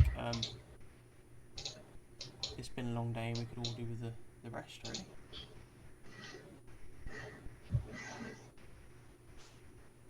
What say thee? Yeah. Yeah. By yeah, I assume you mean find somewhere secluded so we're not ambushed in the night and begin setting up camp. So perceptive. Yeah, you've seen little clearings to either side of the trade route as you've travelled throughout the day. So they just find the next one, which is they're big enough to hold a couple of wagons, larger wagons than the cart that you're travelling with. And they turn aside. You're pretty sure as you pull into the clearing, one of the trees, the aspects of the trees, you know, its kind of trunk rotates as you move in. As you start breaking the cart down and getting gear off and setting the camp, there's a rustling from back towards the trade route, and you can see that the entrance that you came in from is now looking a bit more overgrown, almost as if it's protecting you from whoever might be travelling on the route overnight. And they just settle into the nighttime routine. There's a nice stack of kindling nearby. There's a campfire area already set up. There's enough here to keep you going for the night, definitely.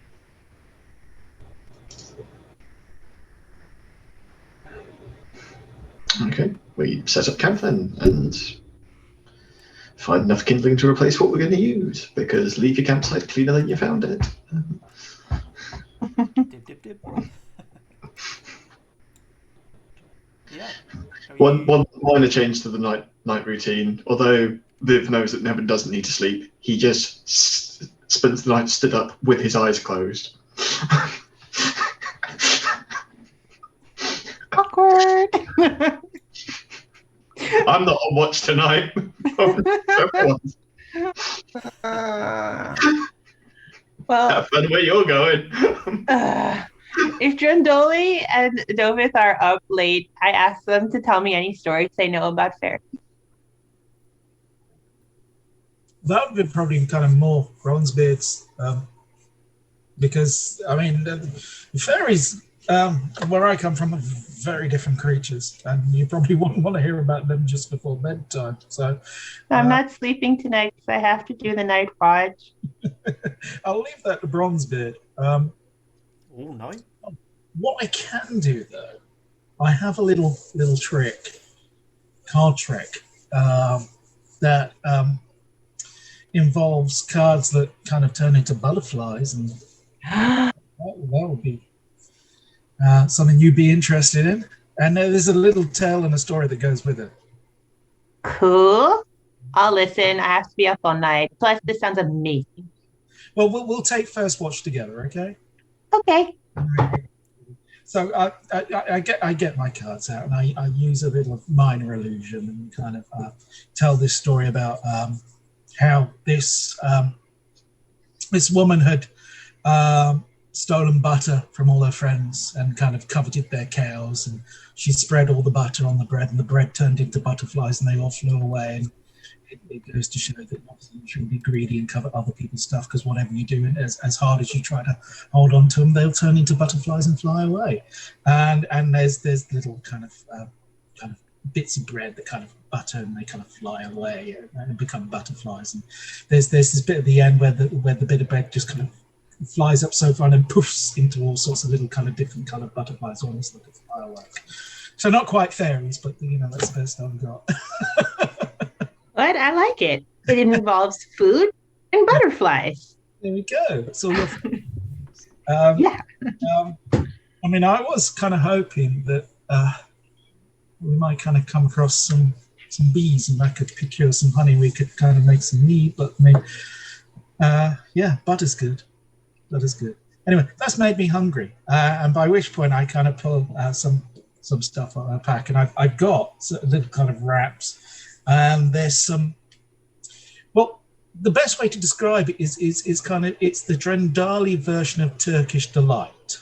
It's very kind of perfume and smelly, and it's very kind of sweet and that kind of stuff. And I've been saving this since I left my homeland, and I offer you a piece to try.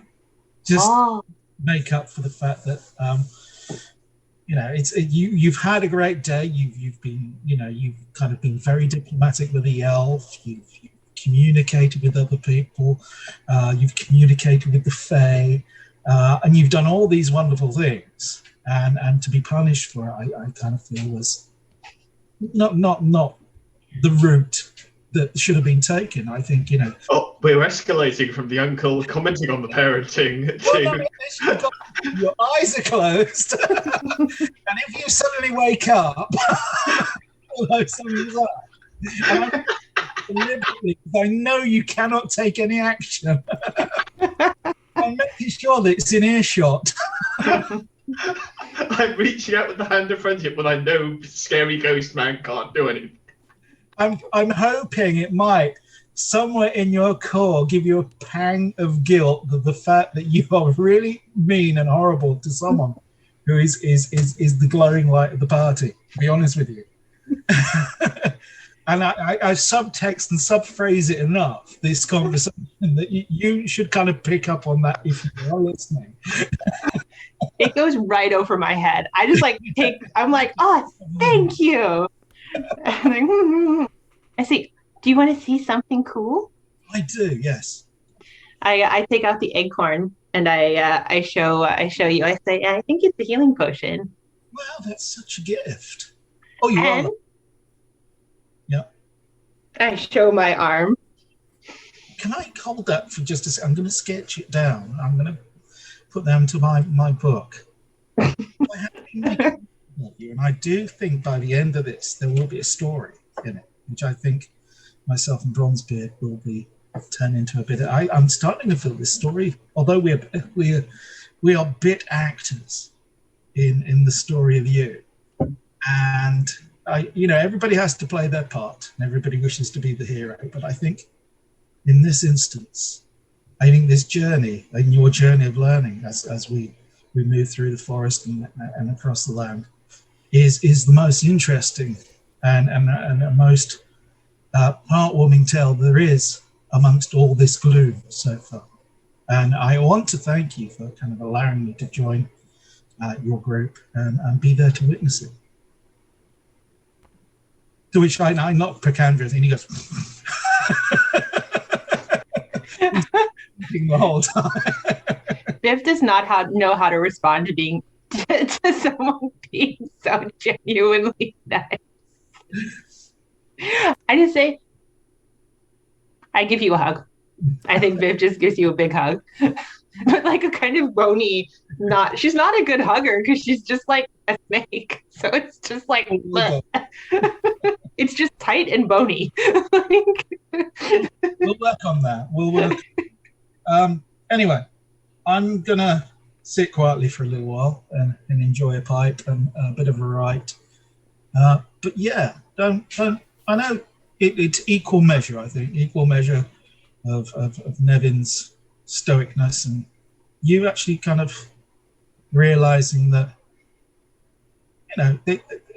in all of this, you've come so far in such a short space of time, and it's great to see. Oh. In my mind, Nevin, in his former life, just had some type of epic love story. And then during the war, he lost his epic love, which took all the love out of him. And he's cold and he's sad. But then he's going to find his love. And it's going to be awesome. And then they're going to reunite because also, for some reason, there's a plot twist. And she's also a Hollow One. And then they meet together. And then they see each other and all these memories come back. And then he feels fulfilled and warm and happy because that would be the best story ever. Because everyone knows love stories are the best stories. And in the meantime, he is protective of you, I'm sure, in the same way that, Sergeant is protective of his I want to say the word privates, but it doesn't seem quite right at this moment in time. Oh, yeah. He'd lose so many ranks if I died. Exactly. I think in his own way he does care, and he is, in his own way, trying to show you that, however, don't take everything to heart. It's kind of some of us, as we get older, find really weird ways of coping with stuff. like alcohol. But I got kind of like, just the mask. But yeah, you're doing really well. thank you. I give you that kind of awkward pat on the back.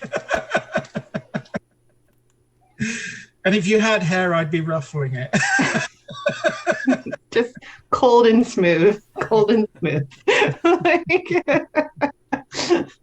I just sit there for the rest of the night on watch, waiting to be able to sleep during the day.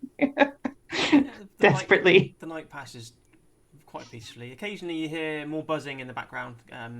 It comes quite close, but then drifting away. You don't ever see anything, but you do hear the buzzing above the sounds of the rather raucous nightlife of the Ganges. Actually, you hear the distant roar of big cats, lots of nocturnal animals moving around, hoots of owls, that kind of thing. It's a very, very busy forest, and eventually in this clearing there's a patch in the tree line above you, and you can see the glow of the dawn start to kind of filter down through. Cool. I'm tired. Yeah, feeling tired and fuzzy. I'm feeling tired and fuzzy. I break out my breakfast. I hide half of it for the Fae just outside the camp. I just outside the camp, and I put like a little ring of leaves around it so they can find it.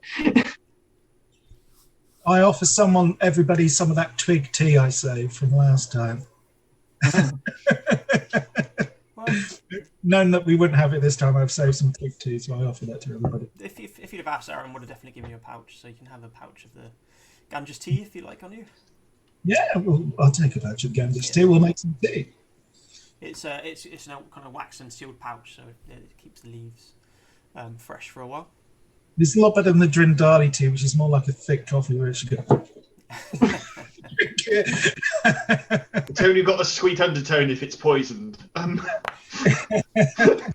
Suddenly gives you advantage on all initiative rolls.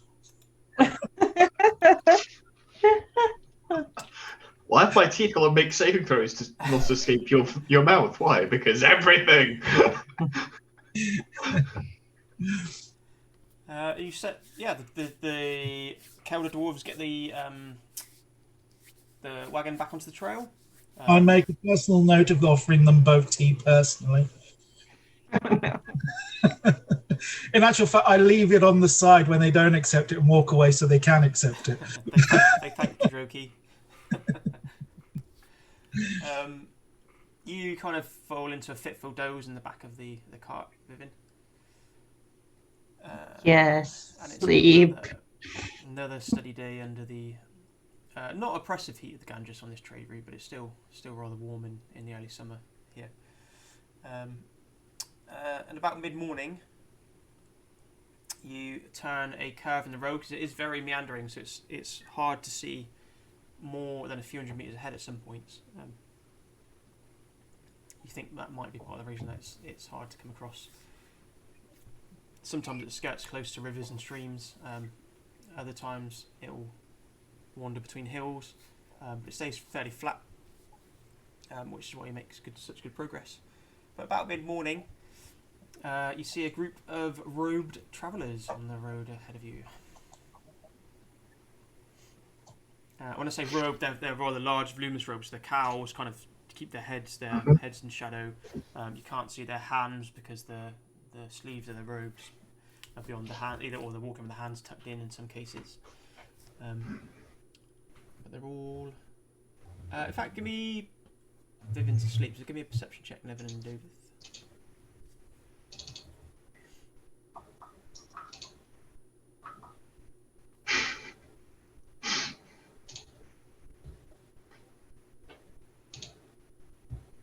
I was going to wake Vivian up, but never mind. Well, I think. You can I've had to turn the dice roller off. It went strange. Sorry. We didn't roll above. Terry rolled a 10. I rolled an 8. Okay, yeah, I should just give you a DC. But yeah, DC 12. So You don't pick out any other interesting facts other than they're in these got the rather rich royal purple robes. The Kelder dwarves look at each other with a raised eyebrow and then kind of look back at yourselves. Auxiliary, stand to!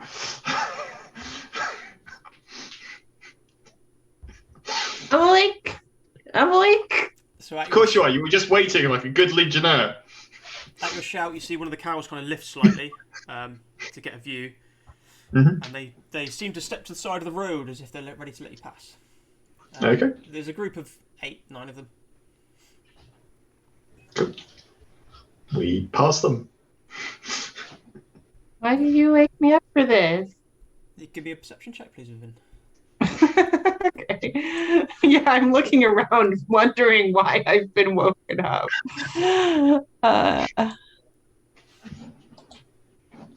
That is a 21. 21.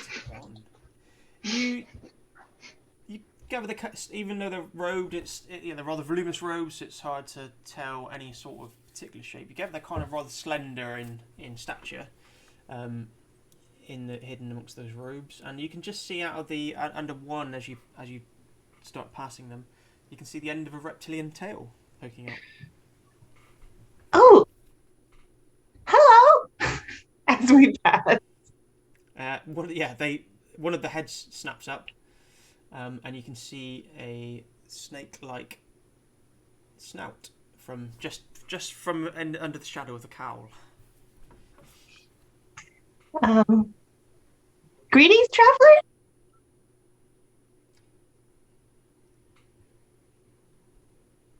No response. Seems to look at the rest of the crowd of them. I pull up my tail and I wave it a little bit. Okay. So is Viv standing on the cart? Hi! Hi! Hi! Yeah. Basic. And like, if I get no response, I'm like, okay. Nice to meet you, people of my people. Bye. Go back down into the cart. Furiously start writing in my journal.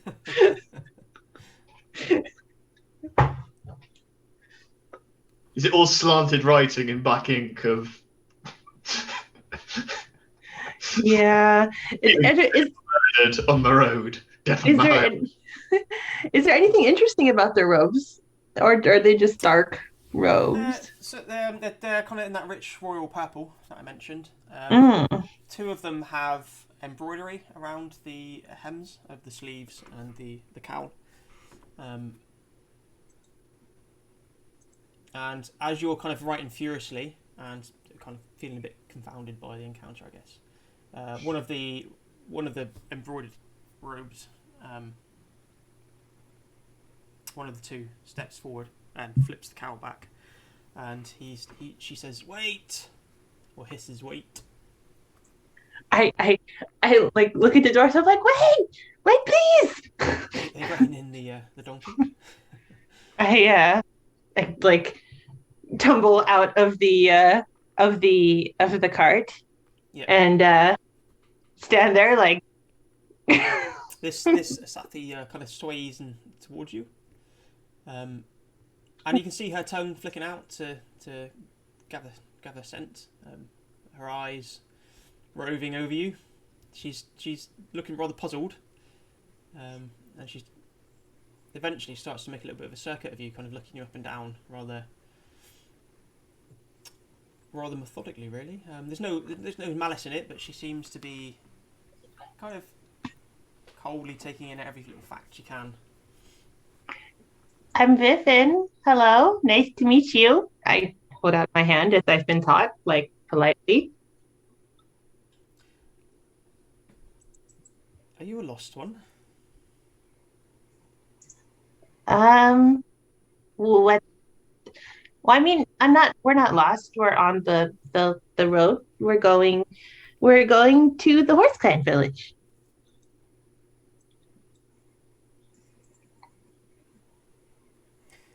My name is Ishith Thalara, but you can call me Ishith. Wow, you have a beautiful name. Did you choose your name yourself, or was it given to you? Given to me?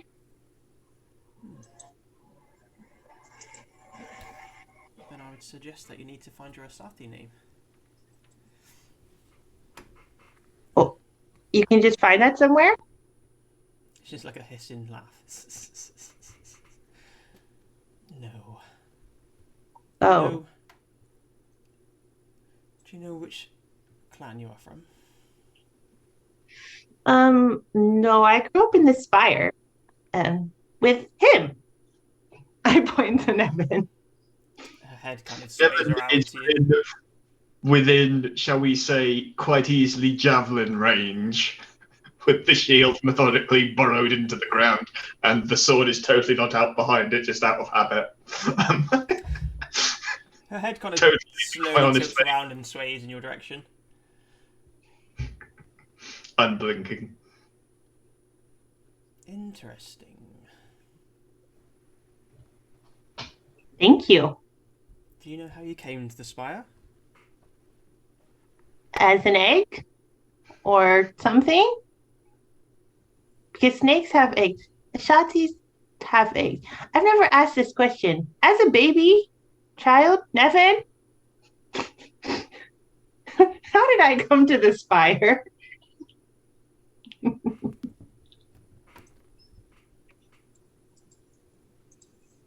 Not a word. Well, as a child anyway, I have this. I bring out my jar of flesh. This was with me.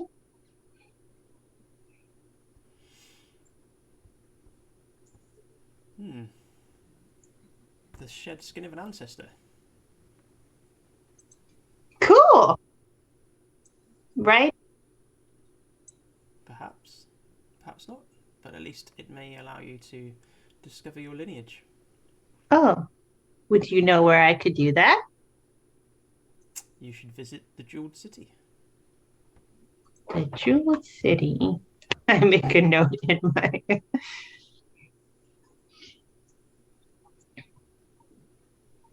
Is that where you're going? We travelled to Veratree. Oh. Okay. Well, I don't want to be nosy about your life or anything. It's very nice to meet you. And You yourself. seem to be very important and beautiful. I'm sure we will meet again, Vivian of the Spire. Thank you. Okay. She just, there's no kind of preamble, or she just flatly turns to leave. All right. I basically Almost as if she's already dismissed you, kind of thing. okay. I go back to the cart and I'm like, she must be so important. That's how important people act. I bet she's some type of princess. And her troop just gather around her and move off.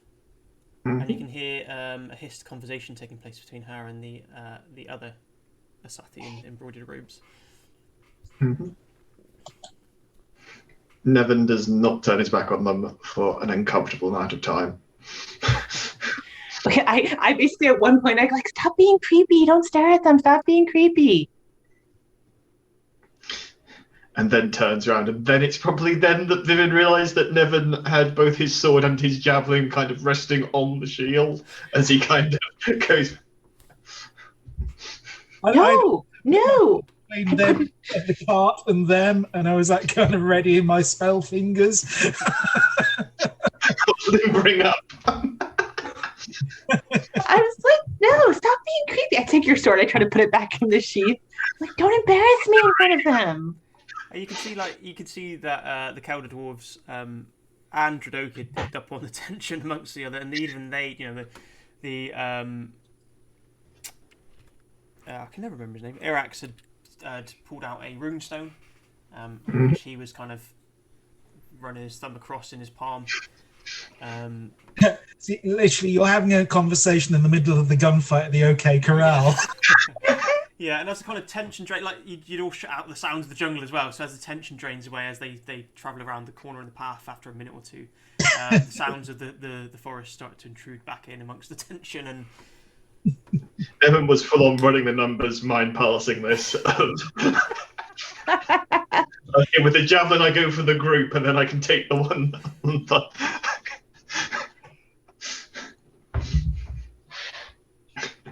So Nevin goes back to marching order, and eventually goes, "That went well. No one died."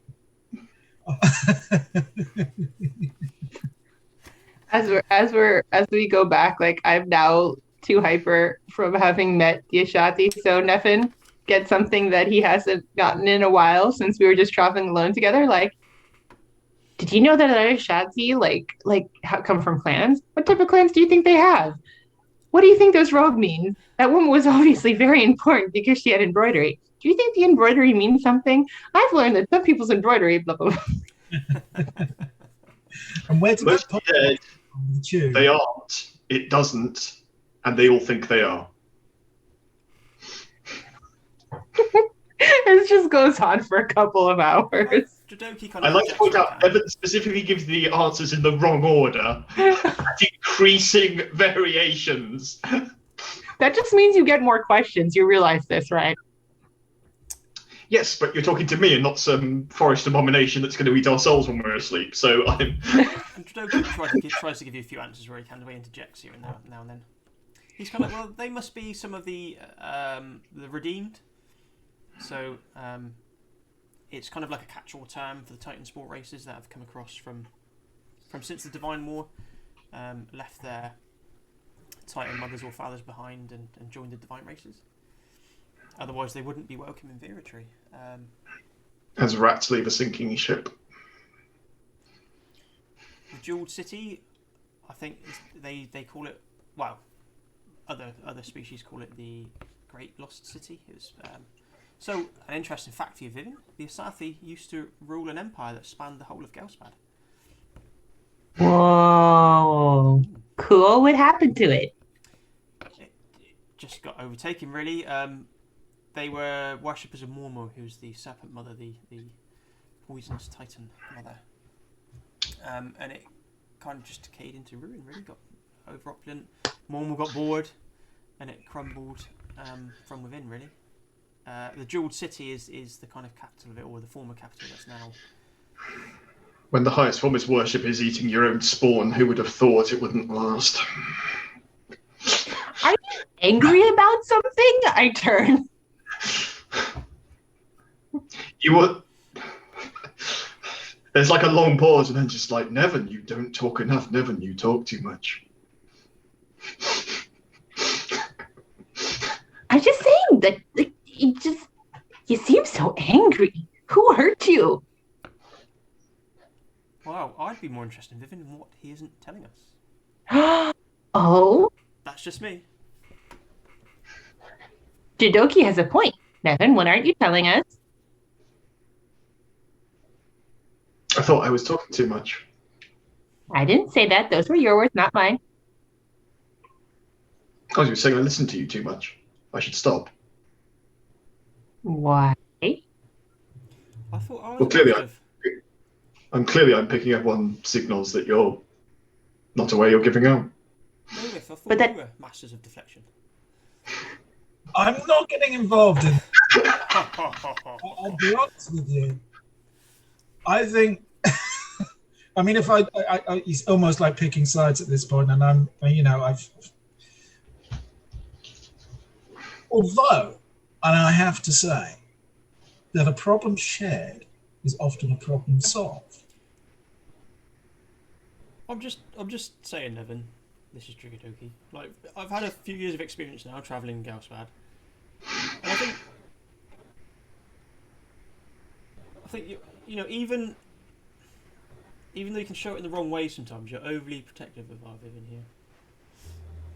And it came to the forefront when those Asathi passed by.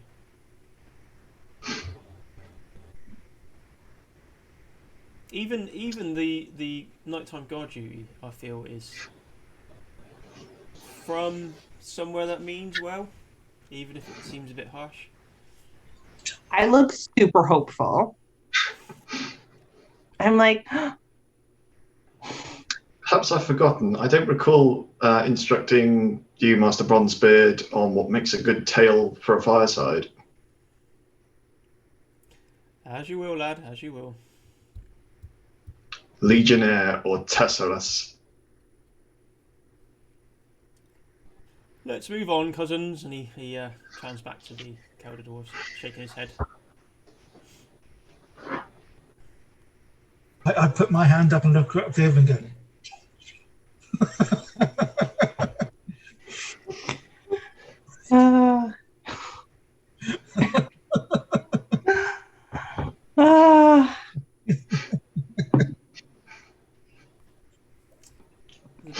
The rest of the day passes in a rather awkward silence.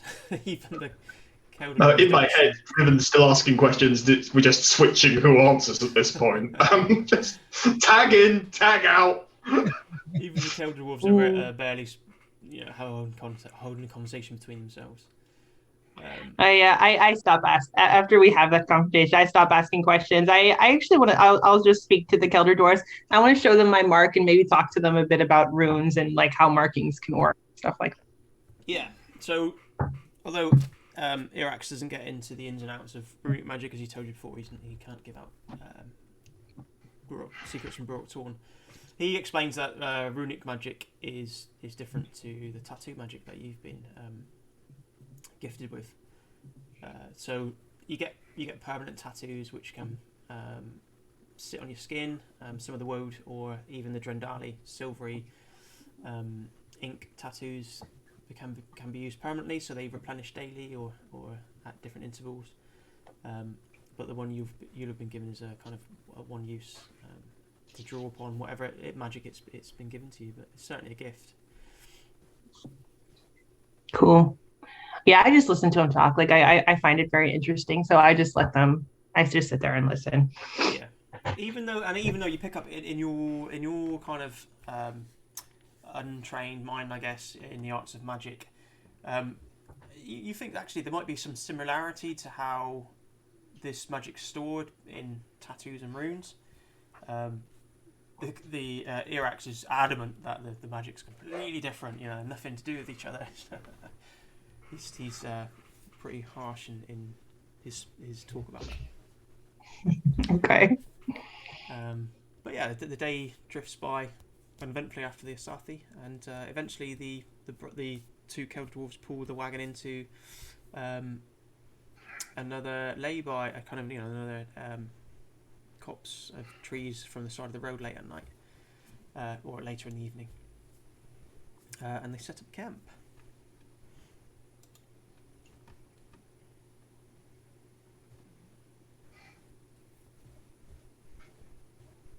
Anybody do anything in particular? Night watch. I brace for another impromptu parenting lecture from someone that I haven't asked for one. You're taking this very personally, considering nothing directly to you. Obviously, it's going to have an effect. Now, I feel at some point I should go up to you and say, look, it's coming from a place of love, which just won't work. So I'm just going to leave you to simmer and be on terms with the fact that maybe being quite so officious, especially when you're not in camp, is maybe not the best way to do things. It's just evolving how Nevin is the butt of every joke. It's just increasingly. I'll go into it. I'll make the point again, even though Vivian knows I don't need to sleep, of standing up with my eyes closed. Just in earshot, I'm going to start playing a Scarlands version of the Boxer. Instead of paw bone, this word switch the word to hollow one. Very slowly, over 8 hours, millimetre by millimetre, Nevin edges out of earshot like a slow-moving caterpillar.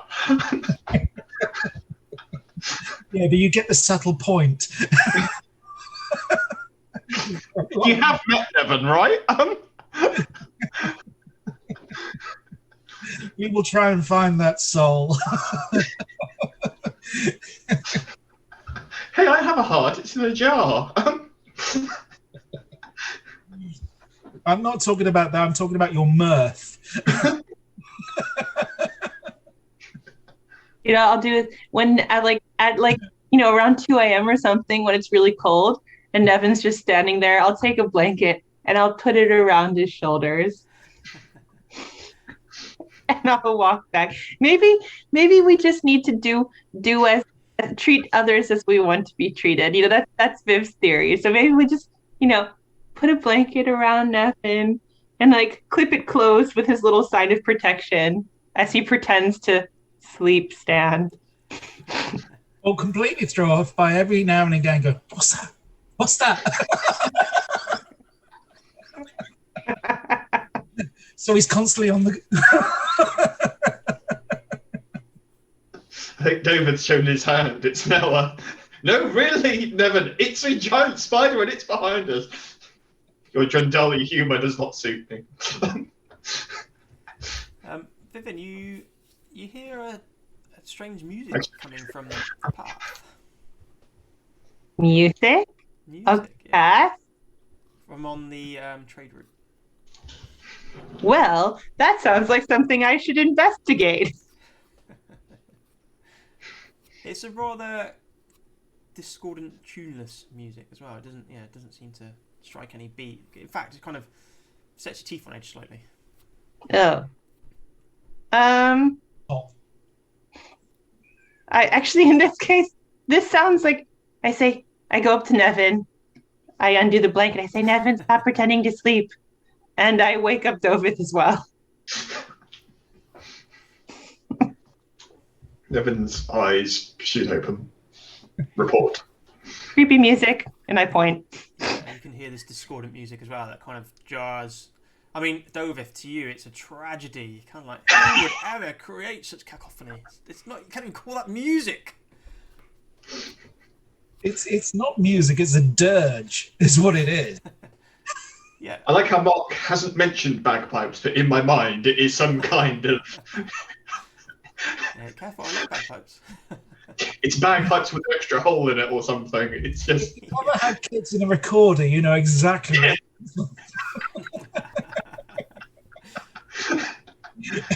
But it's definitely The bow, you use the solid bit, right? Definitely coming from the trade route, and it's definitely edging closer. Right. I've got. Is it edging closer particularly fast, or? No, it's almost like that dirge-like pace where it's some sort of sauntering pace towards towards where you're resting at the moment, certainly. I've got 60 feet dark vision and keen senses. Is there any chance I can kind of make a perception roll to see if I can make anything out through the forest? Yeah, you're going to have to slip back towards the entrance to this resting point and then look back. But yeah, but you definitely make a perception check. We'll see if it's a little bit better than last time. That's not bad. Should say, sorry, DC 15. Oh, he smashes that. 20. 20. Yep. So, Dirty 20. as you're looking back down the trade route, or looking south along the trade towards the direction you're heading, I should say, you look straight at the origin of this music. You can see the trees around where these creatures are passing, shivering slightly, and some of the canopy seems to be pulling back as if it's trying to escape this cacophony of horrendous sound that is coming out from this travelling troupe. And at one point, the trees part just enough for the sliver of Belsworth's moon to kind of send a glint down onto this party that's coming towards you. And as it strikes the 6 or 7 figures in this kind of shambling, stumbling troupe, it hits rusted armour and catches the glint of bone that you can see amongst the skeletal bodies of this crew. And you can see some are kind of picked clean, so they're simply just skeletons with the odd bit of flesh hanging from them, and they're grinning skeletal faces. Others are still coated in some form of flesh that's kind of rent or torn and dragging their entrails. And the one that is making music is piping on a flute rather horrendously, but you can actually see he's got a huge cleaver jabbed into his head as well. Not now, not tonight, not ever. Right. And at that point, that's where we'll leave the game because we're at the end of our run. So, look forward to tackling that start of next game. Thank you to Foundry for being on virtual tabletop. Thank you to Onyx Path for having us. Yep, thanks for joining us. If you've been out there watching us, sorry for the technical issues again tonight. Like I say, you can tell I'm back because we have been struggling with technical issues. They tend to follow me wherever I stream. You can find me at KP Langers on Twitter. I'm not on there very often, but we do occasionally talk about stuff that we're working on.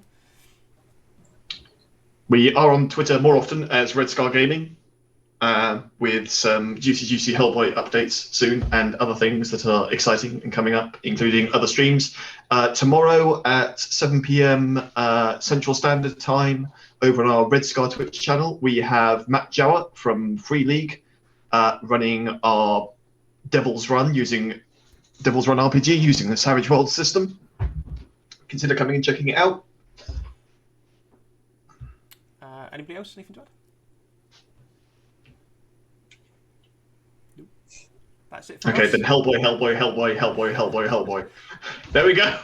Balls has been restored to the universe. Like I say, thanks again to Onyx Path for hosting us. We'll be back next week to begin the encounter. Look forward to that and see you then. Welcome to die.